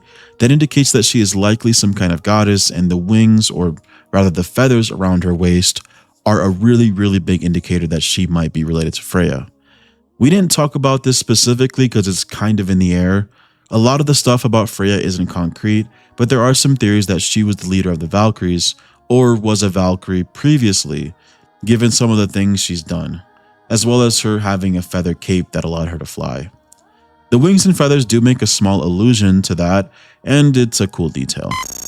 Vanitas gameplay-wise is kind of similar to Siegfried. She basically is a crit machine and is intended to be built that way with her unique skill Masquerade that does medium slash damage to everyone twice in a row. Just like Siegfried, I decided to not make a super complex fusion to create her, because we could really just build her to be extremely strong and she would just completely dominate. But even without building her, she's decently strong, and we did use her and Siegfried to be able to make a lot of progress through Tartarus.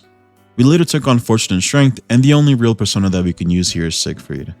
Needhord is weak to wind, which is their main form of magic attacks, and Vanitas isn't really strong yet. We haven't leveled her to the point where we start to get any of her passives. She just has a raw Masquerade with no kind of boost, which is lackluster as far as damage goes. And Siegfried has most of his passives already, so we've used him to get through the fight pretty easily. Braveblade crits pretty often, and he also resists strike damage. Mobius Rondo doesn't do much damage to us. All we really have to do is keep our HP above 300 so that when Fortune spins the roulette, we don't instantly die. At this point, we also have a ton of beads thanks to our money and turquoise grinding, so heals isn't really a problem, and we're able to take out Fortune and Strength relatively easily. After defeating Fortune and Strength, we hit our threshold for our next persona, and their background reads, a persona of another story. He is a malevolent god of Norse mythology. He can be capricious and is quite cunning. Despite being a blood brother of Odin, he was punished for the murder of Odin's child, Baldur. That's right, we're finally talking about Loki. Loki is the son of a giant and an Aesir god named Laufey. He's an honorary member of the Aesir even though he's not technically one of them, and it's likely because of his mother. In reality, he's not the son of Odin, but the adopted brother of Odin. Though he's basically adopted, he is his blood brother, meaning they made a blood pact to be at each other's sides, and is likely why Loki gets away with all the shenanigans and insane stuff he does. I know that in modern depictions of Loki, he's shown as just a beautiful, sassy, charismatic trickster who likes a little bit of mayhem and chaos, and likes to, play tricks on people. But in Old Norse mythology, his tricks were very serious, and I probably wouldn't even call them tricks. Many of his tricks led to people nearly dying or putting the people he loves in danger.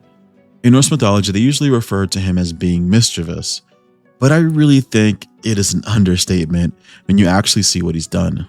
It's kind of like that one scene from Until Dawn where Emily is just like, it's just a prank, Han, and she ends up fucking dying. There are so many stories of the crazy things he's done, and we're not going to go over all of them. We've already talked a little bit about his role in Sigurd's story, and we're going to talk about just two very quick stories that I think give a really good idea of who Loki truly was. They show his mischief from multiple different angles. First is a story regarding the kidnapping of Eden. Part of the story is actually depicted as one of the side quests in SMT5, which I think is insanely cool. But Eden is the keeper of the golden apples, or fruits that keep all of the Aesir gods young. All of the gods partake in this fruit regularly so they don't age and wrinkle away. Loki, after getting into some beef with a giant disguised as an eagle, he recklessly gets himself into trouble, and the giant makes him vow that he'll bring Eden to get out of the trouble he's in. And that's exactly what happens. Loki tricks Eden into leaving Asgard, and she ends up getting kidnapped by a giant and was held captive there. Then Loki just gets away with it. After a while, obviously, Eden isn't there to tend to the golden apples that keep all of the gods young, and they're starting to wonder where she is. They're starting to wrinkle, wither away, and get old. Someone says, hey, the last time I seen her was with Loki, so everyone gets Loki, gangs up on him, starts to beat him, and torture him until he gives in and tells them what happened, and then they force him to go and retrieve Eden. He ends up taking Freya's wings to make his way there, turns Eden into a nut, and carries her all the way back and is chased by a giant.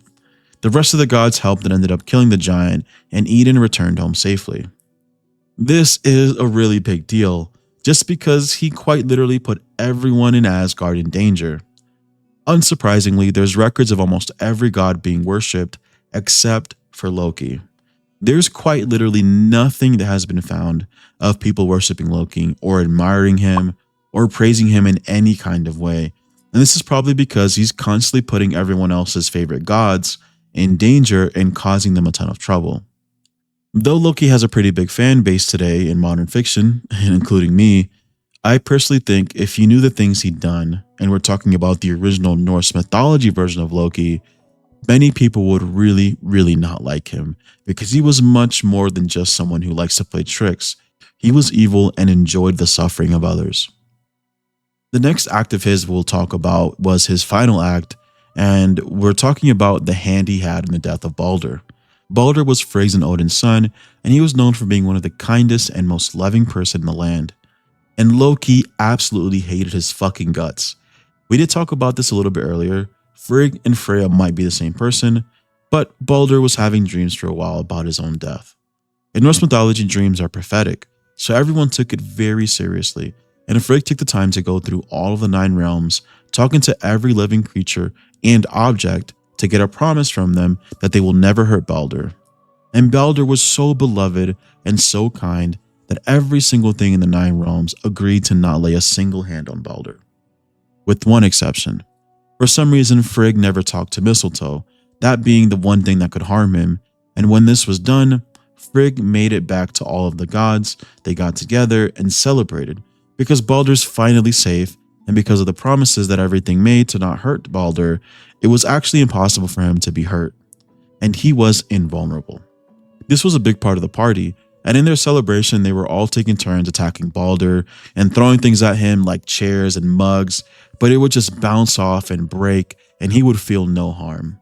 They saw this as a really fun party trick, and Loki, absolutely despising Balder for some reason, hated this. So he disguised himself as an old woman, walked up to Frigg and pretended to not know what was going on, and said, "Why are they hurting Balder? Balder is such a great man. Please stop trying to hurt him." Frigg's like, no, don't worry, he's invulnerable, he's immune. And Frigg didn't know this was Loki, and she tells Loki, "I got everyone and everything to promise that they would not hurt Balder, so he's invulnerable." And then Loki says, "Surely that can't be, everything. There has to be something." She's like, "Well, I didn't talk to Mistletoe because Mistletoe is completely harmless. What could they possibly do to Balder?" With that, Loki got the information he needed. He crafted an arrow out of mistletoe and went to Balder's brother. His brother is blind and wasn't really taking part of the celebration. He was sad and alone, and Loki noticed this. He went up to him and told him, "Hey, why don't you take part and join in on the fun?" And he gave him the mistletoe arrow and pointed him in the direction of Balder. It pierced Balder's heart, he died, the party stopped, and everyone got quiet. But Hermod, an attendee of the party, said, "I can take Odin's horse, I'll travel as far as I need to, and bring back Balder from hell." Everyone celebrated like, yeah, it's a great idea. He goes to hell and he bargains with hell, and she tells him that she's willing to bring Balder back if he can get every single thing in the 9 realms to mourn or cry for Balder, to show that they all care about him. So Hermod went on this journey to get that done, and he goes everywhere far and wide. Every single living being, thing, and creature agrees to mourn Balder. And Loki catches on to this, so he takes the form of a female giant and awaits at the last place that Hermod visits. And he ends up being the last one that Hermod needs to convince. Loki goes on and tells him, "I won't shed a single tear for Balder." He refuses to agree, and that was the end of it. Hermod was distraught and immediately broke into tears in front of him, and Loki couldn't resist. He laughs loudly and maniacally. At this point, Loki has done every single trick in the book. This is his final act, and every god recognizes him and his maniacal, stupid laugh from a million meters away. It was clear to Hermod at this point that it was Loki playing a trick on him. He vows to kill him and chases after him, but Loki turns into a salmon and goes into the river and makes his way out. He escapes Hermod's grasp. Thor, however, doesn't play. He ends up on the scene. He ends up catching Loki and ties him up with chains made by the intestines of Loki's son. And these chains are unbreakable.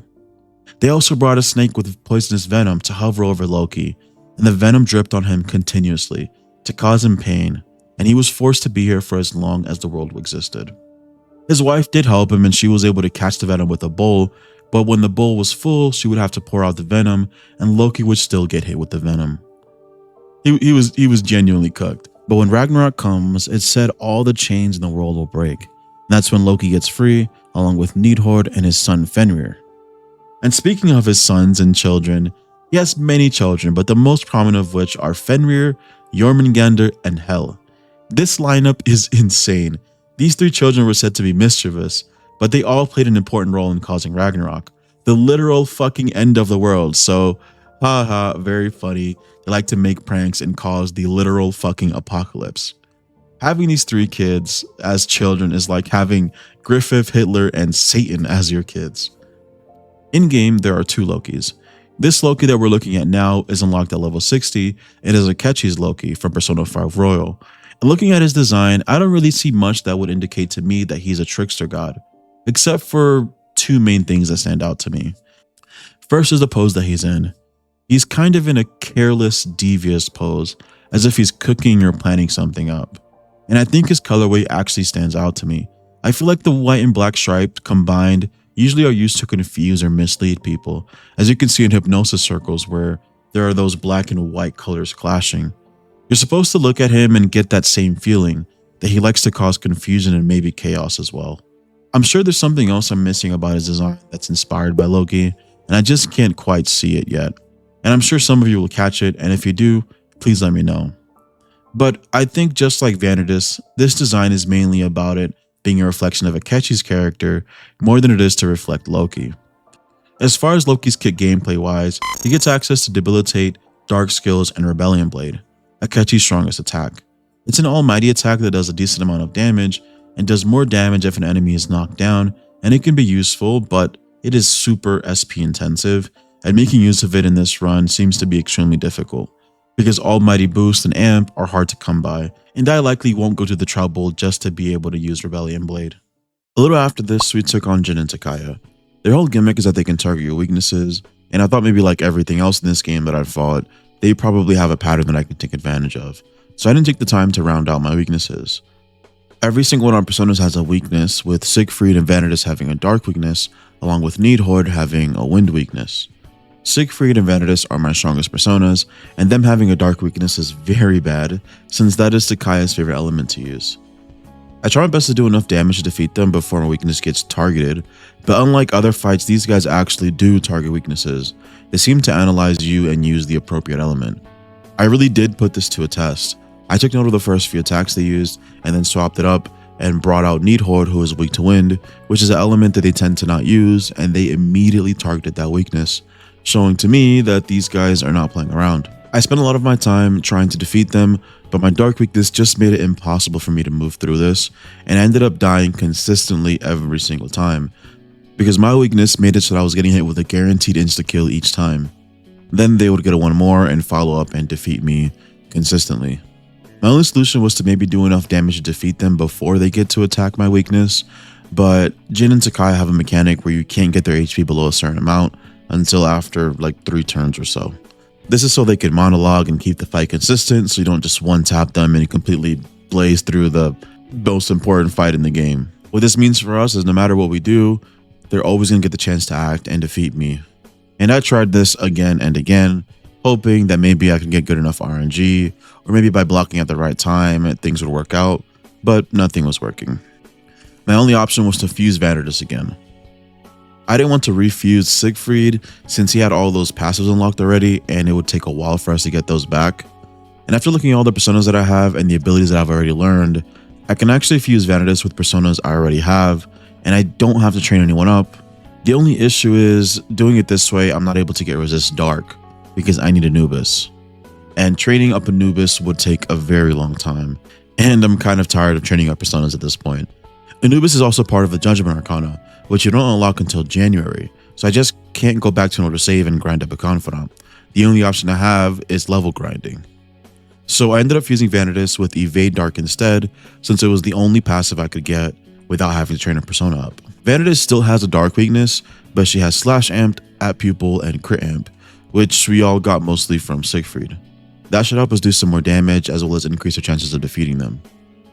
So I went back, fought Jen and Takaya, and my evade dark just wasn't triggering very often. I just wasn't getting lucky, and I tried to brute force through it by hoping the evade dark would trigger at the right times so I could get through this fight without having to grind up. And after quite a few attempts, I realized it just wasn't going to happen. I needed to get resist dark. This wasn't going to work out without it in any kind of way. I had to go reload a save again, grind up Anubis with the growth passive, get resist dark, and put it on Vanitas. And since Vanitas resisted dark, all I had to do was just use Masquerade back to back until we won the fight. Immediately after, we do have to fight the Hanged Man, and the Hanged Man is usually quite scary. His main problem is Grim Transcendence. He alternates between putting statues down and his attacks, and what I decided to do was spam Masquerade, get insane crits on the statues, and while the statues are there, I farm up my Theurgy, and I use it when the Hanged Man lands. He'll leave immediately after, and then I repeat. The statues aren't very dangerous, so I take the time to heal, apply buffs or charge, so I can completely delete the Hanged Man when he lands with Scarlet Havoc. Defeating the Hanged Man got us to level 64, where our next persona becomes available to us. This is the Norse Thunder God and Son of Odin. He owns a power-enhancing belt and wields Mjolnir, a hammer that causes lightning to strike and returns to its owner if thrown. Yep, it's Thor. Thor is known for being the god of thunder, but he's also the god of storms and wind and of weather in general. He's also somehow tied to fertility. I'm not exactly sure why. I initially thought maybe because he's the daughter of Frigg or Freya, but in the original mythology, he's actually the son of Odin and a female giant, which is where he gets his massive stature from. At least, we think. We don't actually know much about what Thor looks like, but most of it is assumed. The only two details that we know for sure is that 1, he had a fiery red beard, and 2, he had fierce eyes. But due to the way he lived his life and how he appears in many different stories, we've been able to kind of fill in the blanks. So first off, the things he likes to do the most is eat food, drink mead, and kill shit. Mainly giants. He spends a lot of his time just killing dozens of giants, and since he's the son of a female giant, he might also be bigger in stature. It's pretty clear that he's not like in a quote-unquote ideal physique, like how you see Chris Hemsworth as Thor, where he's just completely lean and muscular. He might be a little bit bigger than that, or he might just genuinely be a super big, burly, strong dude. There are many stories where people look at him and they're intimidated by his stature. Since he has a fiery red beard, he probably also has red hair, and that's kind of it for what we think he looked like. Aside from his appearance, he's also known for having Mjolnir, his badass hammer, and his belt and gloves, which aren't talked about as much. His gloves are what keep him safe when using Mjolnir because of how strong it actually is, and his belt is said to double his strength, and the combination of all three is part of what makes him so strong and mighty. He was one of the most popular gods, if not the most popular god to Norse people, because he was said to be the guardian of Midgard. He was the one who took care of all the people on Earth and protected them from all manners of threats. Usually, they were giants again. He took it upon himself to be the protector of Midgard, and he also embodies a lot of what Norse people valued and idolized. Thor was strong, valiant, and really didn't take shit from anyone. There are so many stories about Thor that it would make no sense to go over all of them, but there are just a few stories that really stand out that can give us a better idea of who he is and what kind of person he was. And I think they're funny. So the first one I'd like to talk about is how Thor actually ended up getting his hammer, Mjolnir. It's clearly important to him and has been involved in all of his stories. It's almost like he has a tie to Mjolnir. So talking about Mjolnir is crucial to understanding what kind of person Thor was. The way he got his hammer, it started off a bit silly. Loki listened to his intrusive thoughts and he cut off some of Thor's wife's hair. Thor got upset and told him he'll break every single bone in his body unless he replaces her hair immediately. Loki, terrified and knowing he means it, he goes on a journey to try and replace her hair, and he comes across Brock, Sindri, and some other dwarves. He makes a contest for them to see who can make the best gift for the Aesir gods. Out of this contest, gold was made to replace Thor's wife's hair, and Brock and Sindri ended up making Mjolnir in the process. While they were making the hammer, Loki was kind of just being a menace and annoying and distracting them, and because of Loki, they ended up making the handle way too short, which is why Thor's hammer is short. Most of the time you see a warhammer, they have a super long handle, but in this case it was small and it worked out because it made the hammer look iconic. The hammer does everything you think it does.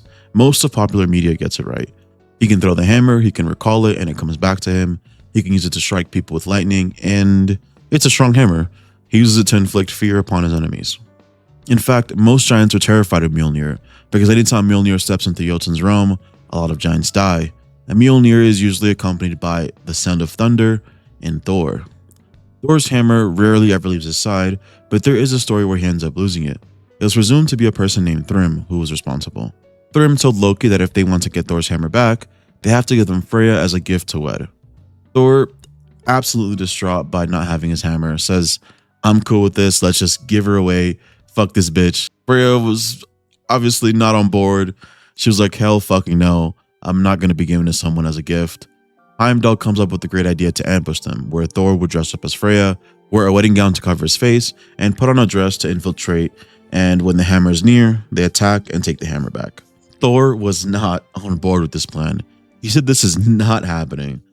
But Loki, wanting to see chaos and see Thor humiliated, he tells him, "We have no time.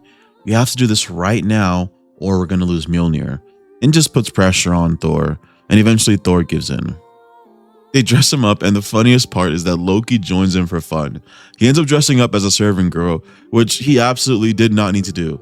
I think he just did it for fun because he could have been there as Loki presenting Freya, because that was the whole deal in the first place. But regardless of Loki's shenanigans, they infiltrated Thrym's palace. They had a party in preparation for the wedding. They were all eating and enjoying food, and Thor almost blows his cover because he eats an entire ox, he eats 8 salmon, and I can't remember how much mead, but he drinks a fuck ton of mead. And everyone's like, "Yo, wait, whoa, hold the fuck on, what's going on here? I've never seen anything like this." And Loki says, "Don't worry, she just hasn't eaten in 8 days." And they're like, oh okay, yeah, that makes sense. And later on in the night, it gets more suspicious. Thrym goes in to kiss his bride, who he thinks is Freya, and Thor gives him the most disgusting mean mug look, like he's going to kill him. And Loki responds immediately, wait, don't worry. She just hasn't slept in 8 days either." And for some reason, they bought it. And after enough time, they start the wedding ceremony, they bring out Mjolnir, and as soon as that happens, Thor grabs his hammer, strips off all his clothes, he's basically butt-ass naked, and he just starts crushing and killing everything in sight with his hammer. And that's the end of the story. This was pretty funny, but by far the silliest story that Thor's involved in, I think, is called it's Greybeard's Ferry or something along those lines. Sorry, I can't recall the exact name right now. But basically, Thor's trying to cross the ferry to get to Asgard, and the man in charge of the ferry is named Greybeard, and he refuses to let Thor cross. Greybeard's like, "Hey, I was hired by a rich man to ferry people to Asgard, but he gave me very specific instructions to let nobody who steals horses and beggars in," looking Thor up and down as he said it, heavily implying that Thor looks like a fucking beggar. And then he just completely starts cutting Thor's ass, telling him he looks homeless, that Thor is barefoot with the ugliest clothes he's ever seen. Thor didn't respond kindly to this, and he starts to fight back, and they go back and forth just flaming each other, violating each other, saying crazier and crazier shit. Greybeard keeps telling Thor, "You look poor, you look homeless, you're crazy, you're a bum," like just violating him. And Thor is just trying to defend himself, like, "No, I'm brave, I'm strong, I've done this, I've done that, I've slept with tons of women." And Greybeard isn't buying, and he's like, "Yeah, you're not gonna get across." And what makes this so funny is that first, Thor could have made it across himself. He was known to trek through rivers every day to get to the World Tree, and for some reason, he just didn't want to here. He just, I guess, wanted to fight with Greybeard. And the second thing that makes this super funny is that as the fight goes on and Greybeard is just shitting on Thor, we find out that Greybeard is actually Odin in disguise, who wanted to just rage bait and fuck with Thor, his son, for some reason. The story just ends in Odin saying basically like, you want to make it across, like, trust me, your wife is probably cheating on you right now, and this is the only way you're going to get across to find out. You need to get over here immediately. And then after saying that, he tells Thor, "I'm just not going to let you get across." And then Thor just sadly walks around and goes the long way to get across the river, which is just super silly because Thor could have definitely made it across on his own. But yeah, I don't know why Odin did that. I have no clue. It's just ridiculous. Overall, Thor was just said to be a great warrior, and most of the time he's killing giants or other fierce monsters like Jormungandr at Ragnarok. But for some reason, there's silly stories like this that give us a little more insight into his personality under all that rough exterior. His last ever fight is with Jormungandr, a serpent that is long enough to cover the entire earth. It's a long and epic battle where Thor hits Jormungandr with the biggest lightning strike in history. With this attack, Thor thought he defeated Jormungandr and let his guard down. Jormungandr wasn't dead, and he spit venom all over Thor's body and ended his life, marking the end of the greatest hero in Norse mythology. And as far as his in-game design, I personally am a big fan of the design. I do like it, but not much of it screams Thor to me, besides the gloves and hammer. And I think if I did see this out of context, I might or might not think he was Thor, which is my only gripe with the design. He very obviously specializes in electric attacks, and he also has some strike attacks, which I think is pretty cool since a hammer would probably be considered a bash more than a slash. But as far as getting our next personas, we are pretty much at the end of the game, and we're just going to be going through Tartarus floors here. And since I had to make a super strong version of my Vanitas to be able to even get past Jin and Takaya, we're going to be steamrolling the rest of Tartarus. We'll be unlocking all our last personas here. We're going to do a speed round where we go through all their stories, and then we'll talk about our more important fights on the Promised Day. The next description reads, "These are the goddesses of fate in Norse myth. They live below the roots of Yggdrasil and weave the threads of fate, which even the gods are bound by." And right now we're talking about the Norns. The Norns are said to be the strongest beings in Norse mythology, possibly because they decide the fate of everyone and everything. They carve the fates of everyone, even gods. So that means Odin himself, who was incredibly strong, is bound by fate, which the Norns control. The Norns are a group of 3 Jotun women or giantesses. They each represent a different portion of time and are in charge of it, one controlling the past, one the present, and one the future. If this sounds really familiar, it's because something similar exists in Greek mythology, the Moirai. They are said to weave the fates of men, and the Norns play a very similar role, except they don't actually weave fate, instead they carve it into Yggdrasil. There are some situations where you do see the Norns weaving fate by using the entrails of dead bodies, but for the most part, they carve. They don't weave it, and they are said to choose everyone's fate. When someone's born, they're there to decide what their life will be like and all the major choices they make, as well as when they'll die and how they'll die. This is a very interesting concept to me. I think because for a belief system where how you die chooses what your afterlife is like, it's kind of insane to think that it's already predetermined for you. It also makes you wonder what kind of impact it had on people's mentality or choices in the way that they lived. Does the idea that fate is already determined mean you have more pressure or less pressure on you? Are you less accountable for your choices since it doesn't matter what you do? If it's going to be the same anyways, and does that make living life easier and make things more bearable? Or does it just promote you to make bad choices if your life is going to be set one way or the other anyways? Again, a lot of the stuff that we know about Norse mythology is pretty vague, right? Like, the vast majority of the knowledge we have is from the Poetic Edda and Prose Edda, so it makes you wonder if they literally choose fate or if they're just recording it. What I mean is, are they the ones just writing down what they see is going to happen? But I think in all honesty, it's probably more literal.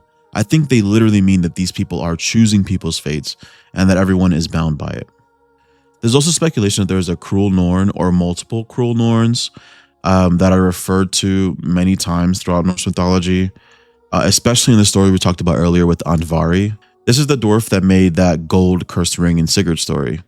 In the story, he says a cruel Norn chose his fate, and that's the reason he's a fish now. But he did make some stupid choices to get there. There's speculation as to who the cruel Norn might be, or if she even exists.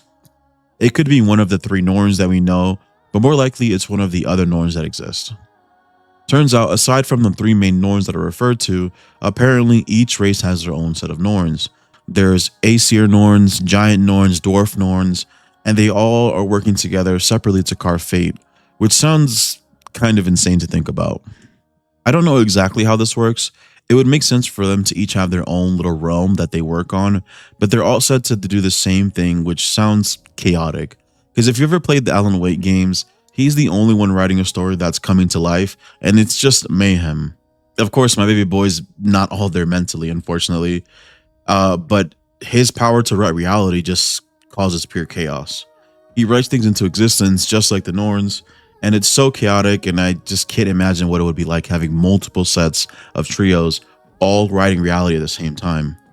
Maybe they're each only responsible for a select realm. Who knows? Regardless, the Norns' in-game design is actually pretty cool, and I think it's very, very inspired. I do like the clock that does reflect that the Norns are tied to time, which they are because each one of them represents past, present, and future. There's also 3 wings.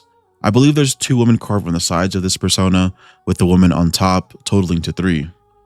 I think they did an amazing job with this. It would have been easy for them to just make a trio of women standing around like a duck trio or something like that, but this is by far my favorite representation of any of the personas from Norse mythology. It was done perfectly.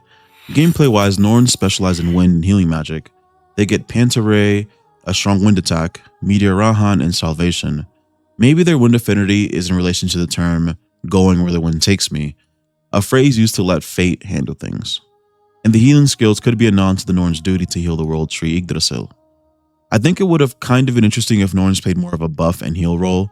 In the Persona games and Megaton games in general, what makes these games so unique is that buffs are a make or break, unlike many other RPGs, and will literally determine the fate of the battle. I think it would have been cool if Norn actually learned a skill that decides battles, like Heat Riser, for example. The background for the next persona reads, a Norse giantess called the Snowshoe Goddess, and the embodiment of winter. According to legend, all the gods return to her at the end of Ragnarok. And her name is Skadi. There is unfortunately not many stories where Skadi is involved in, so this is going to be a pretty brief. Skadi is known to be a female giant who then became the goddess of winter, skiing, and bow hunting. The term the snowshoe goddess refers to the skis that she wears, and she spends all of her time in the icy mountains. The most I can find about her was that she did have a relationship with another god, but he couldn't stand the cold where she lived, and she couldn't stand the light where he lived, and they ended up separating. It said that she is supposed to be one of the lone survivors of Ragnarok, and it said she used to be the one to pioneer in the New World. Her in-game design, I guess, does scream Snow Queen. I do like the cape and the hair. I don't understand why she's a black silhouette, but overall, pretty cool design. Gameplay-wise, she learns ice skills, gets access to the strongest ice skill in the game, Diamond Dust, and is weak to fire, but eventually she'll learn Drain Fire as an innate skill. A crazy detail considering the fact that she is the only one who survives Ragnarok, which is a big fiery apocalypse. It's insane how much attention to detail Atlas has with incorporating these personas' inspirations into their kits while also balancing their game. This persona we unlocked reads, a malignant god of Norse mythology, impulsive and devious but not always driven by malice. He had an uneasy peace with Odin and the gods, but his part in Baldur's death drove them to finally punish him. This is Persona 3 Reload's version of Loki. We've already covered many of his stories and his backstory, so we're not going to do that here. We'll just talk about his look and his kit. First off, his appearance does scream God of Mischief. I mean, he has wings, a very cunty pose, with his arms crossed, beautiful long hair, and his idle animation is this fast little chuckle, like he's planning to do something terrible. I think this design is perfect, and you can really tell how good the design is when you face him in SMT5 in his side story where he kidnaps Eden. I think his kit also reflects his mischievous nature. Loki is unique in the sense that he's one of the few personas with innate skills that allow him to use multiple different elements, and I think it reflects him well. Imagine you're facing up against Loki, and he's able to use whatever element he wants. It would confuse you and make you wonder what he's going to hit you with next. With that, we're on to our last 2 personas. The first is described as the father of all gods in Norse legend. He willingly sacrificed one eye to gain wisdom. In preparation for Ragnarok, he gathers the souls of fallen warriors to fill his hall Valhalla. That's right, it's Odin, and Odin is a complicated god to say the least. Everyone has their own perceptions of him, and there's a reason for that. I'm going to share what I think my own view of him is based on the different stories that I've read and the stuff that he's done. I like to think Odin as the Orochimaru of Norse mythology, to put it simply. And I'm talking about the Orochimaru from the anime Naruto. He's a villain who's willing to do anything in the pursuit of knowledge, regardless of how unethical it might be. I see Odin the same way. They both share an immense desire for knowledge and are willing to do anything to get it. Odin was one of the very first beings to exist, and to keep his long history brief, he established Asgard, and some people say he's the father of all the gods.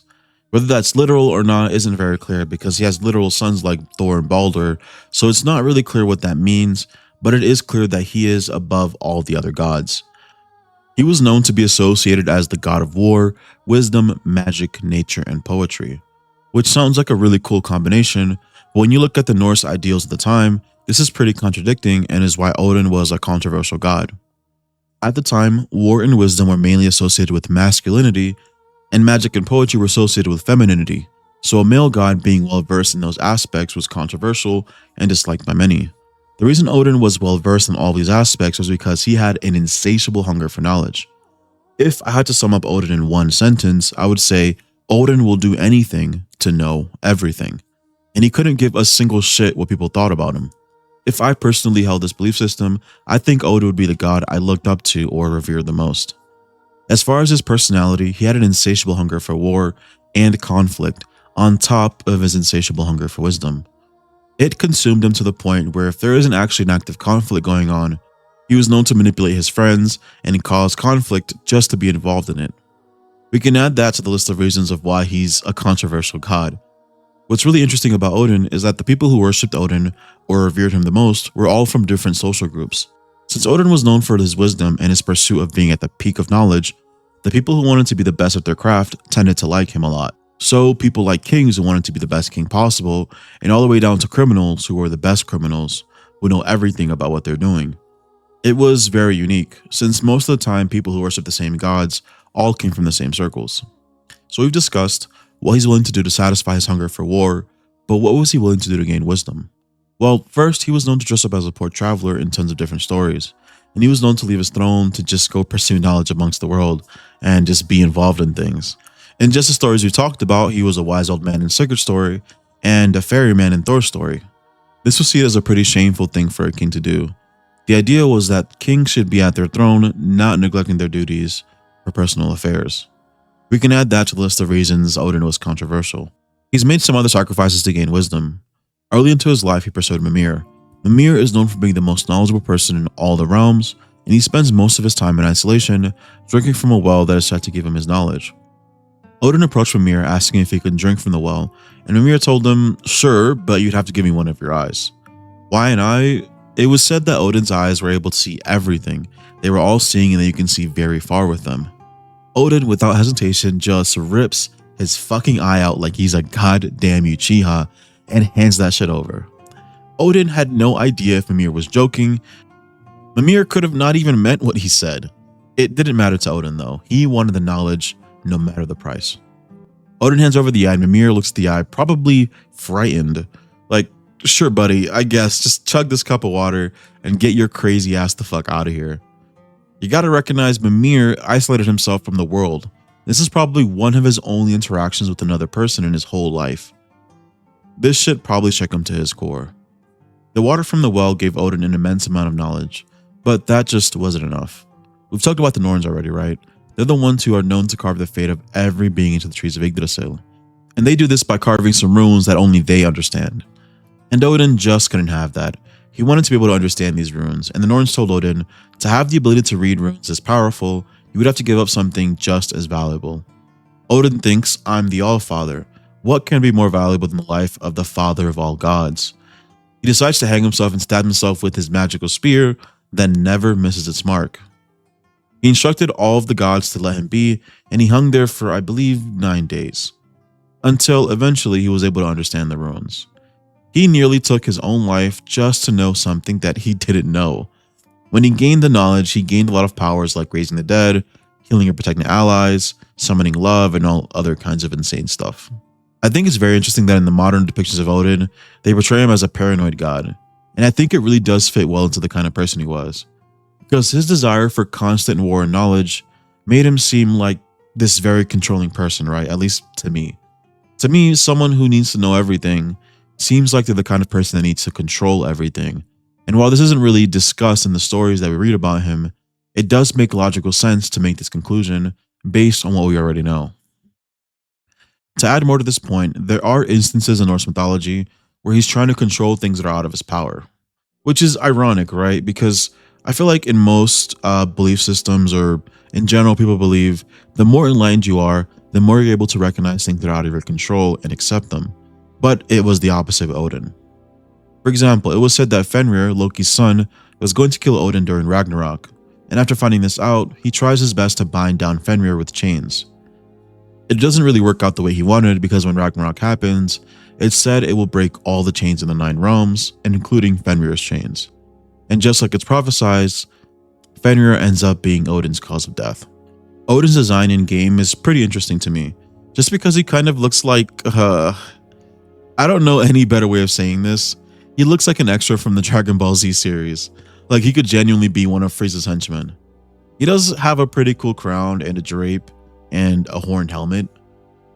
He's also missing his eye, which is a pretty cool detail, along with having his magical spear. He is the ultimate persona you get from the Emperor Kana, so you do have to max the Emperor, which makes perfect sense for the King of all gods. Gameplay wise, he seems to be just a stronger version of Thor, with stronger electric abilities, concentrate, and spellmaster. With Odin done, there is one last persona from Norse Mythology that we're missing, and we had to skip over them earlier. They're a level 60, but they're locked behind Junpei's hangouts, and on January 15th, we finally get him. He is a fire giant in Norse mythology. He rules the first realm Muspelheim and brandishes a burning sword.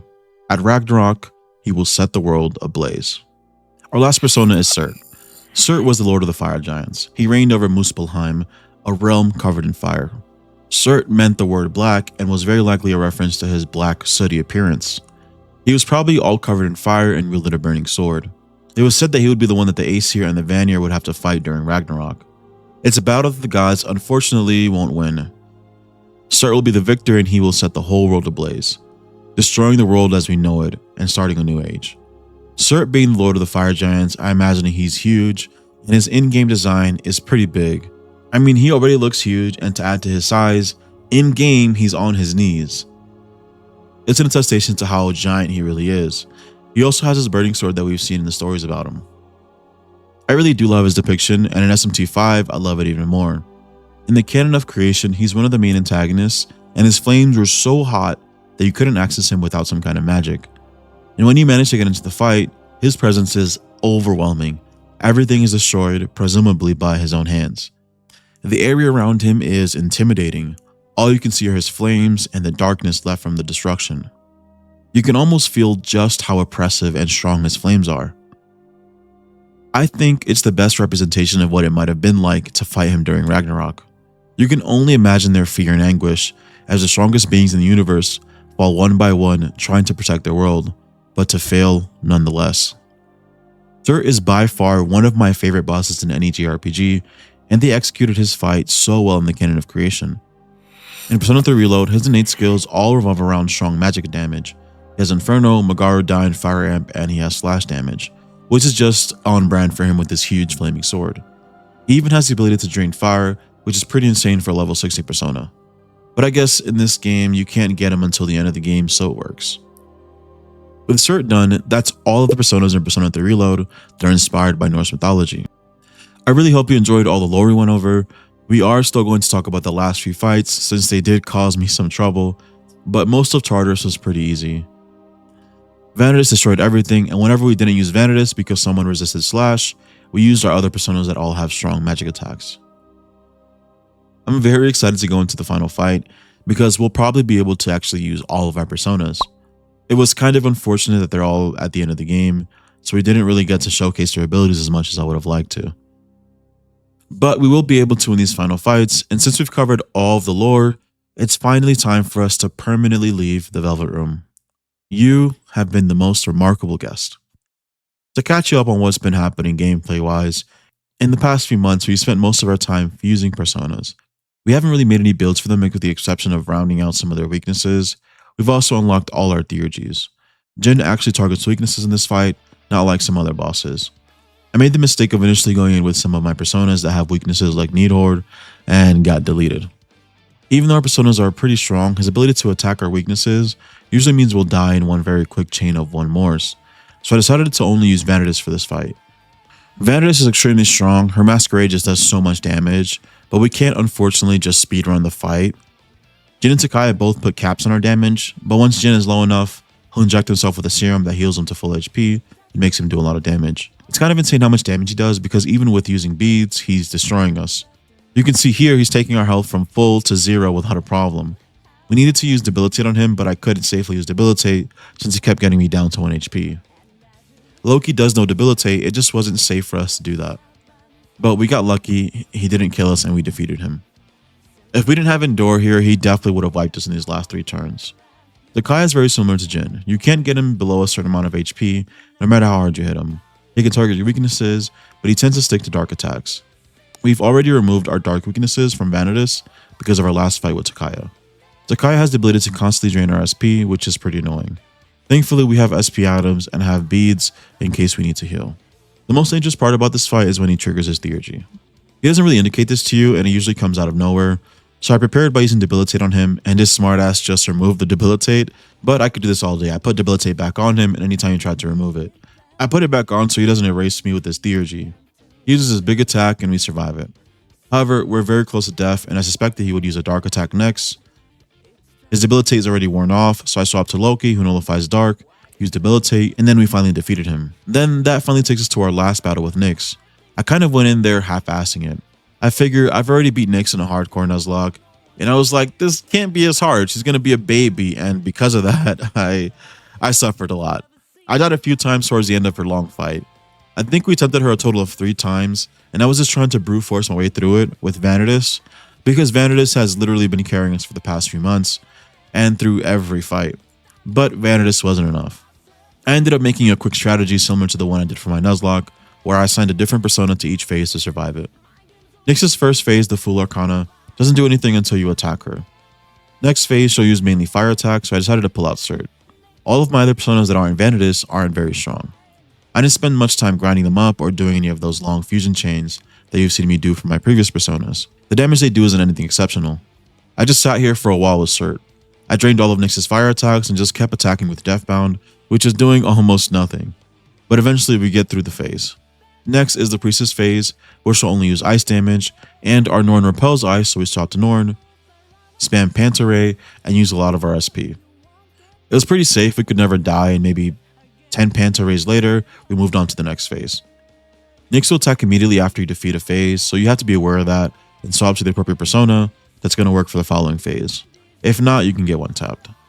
The next phase, Nyx will primarily attack with wind attacks and some ailments, and I unfortunately still have not bought the goddamn Amortite necklace, even though I really can at this point. Norn drains wind, so we're able to sit there with no problem.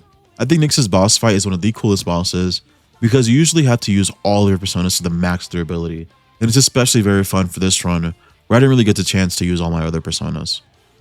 Next phase, Nyx will start using Sweep and Sunder, and I only have a single persona that nullifies Slash, Siegfried. Siegfried's going to be crucial for us surviving Sweep and Sunder spam. They are very hard to survive otherwise. Siegfried does much less damage than Vanitas does at this point, because he still has his default innate skills. It takes us forever to defeat Nyx's phase with Siegfried, but if I pull out Vanitas, I just end up dying as I found out in a previous attempt. Heartfin and Lovers are coming up next, and I don't have any way of resisting their elements. So I'm really just trying to get through these phases as quickly as possible. I used Theurgies and Vanitas to hit Nyx with an insane amount of damage to move on to the next phases. Getting unlucky with Fear or Charm might end this fight very early, as I also experienced in a previous attempt. After we survive that, Justice and Chariot are up next. Vanitas nullifies light attacks, which is Justice's primary way of doing damage, so we can safely take him out with Masquerade and our no light. Hermit follows up and we pull out Thor. Thor is completely unaffected by lightning attacks, and unlike Odin, he can actually use God Fist. Odin also specializes in lightning attacks, but his physical attacks aren't as strong as Thor's, which would make this phase go on forever if we don't use Thor. Fortune is next, and this is tricky because Fortune can use all types of magic. Fortune just barely misses an Inferno on us, and I knew that this phase would do a lot of damage if I'm not careful. I saved my Scarlet Havoc for this and moved on. Strength comes next with Mobius Rondo, and the only person on our roster that can survive this is Siegfried. Siegfried doesn't nullify strike damage but resists it, and anyone else will get torn to shreds by Mobius Rondo. We pull out Siegfried, spam Brave Blade, and keep trying to keep ourselves up with beads. On top of Mobius Rondo, Nyx is still mixing in Sunder and Sweeps. This is why we're using Siegfried and not Thor, who actually nullifies Strike, but has no resistance against Slash. Nyx pulls out the Hangman phase where she just spams Grim Transcendence, Concentrate, Charge, Megadola, just literally everything you don't want to see all at once. I brought out Thor who nullifies strike damage since the Hangman has a tendency to spam God's Fist. And as soon as I swap to Thor and get off Siegfried, Nyx deletes me with a Sweep and Sunder back to back. She was definitely waiting for this. I won't bore you with having to go through these phases again. We just did the exact same strategies for these previous phases, except that we saved a Theurgy for Nyx's Hangman phase and used that to get through it. We also used Heat Riser items and Charge to really make sure we're one-tapping the Hangman. But that means we have nothing for Nyx's final phase, Death. This is by far the most toxic part about this fight, Nyx uses Apocalypse, which gets you down to 3 HP, Night Queen does a ton of damage, and she has a very high defense multiplier. So even pulling out Vanitas and spamming Masquerade isn't really working. I'm not really getting any crits, and I'm still not doing much damage to her. She's also using Tetrakarn and Makarakarn, Grim Transcendence, and mixing in all of the attacks she's used in previous turns. I really have no way to deal with this. I'm just kind of buying time, trying to stay alive, and fighting for my damn life, putting up mirrors and buff because I just don't know what's going to come next. But when I'm relatively safe with mirrors and I'm at full HP, I attack with Masquerade, and most of the time I'm missing and not even getting the chance to attack Nyx before she puts up more barriers, making it virtually impossible for me to defeat her. She hits me, my Endure triggers, and I'm at 1 HP. I used a B to heal up, and I decided enough is enough. I unlocked Armageddon and I wanted to complete this fight without it, but Nyx is getting on my goddamn nerves with all her barrier spams, so I let Armageddon rip and defeated Nyx. This one was a lot of fun.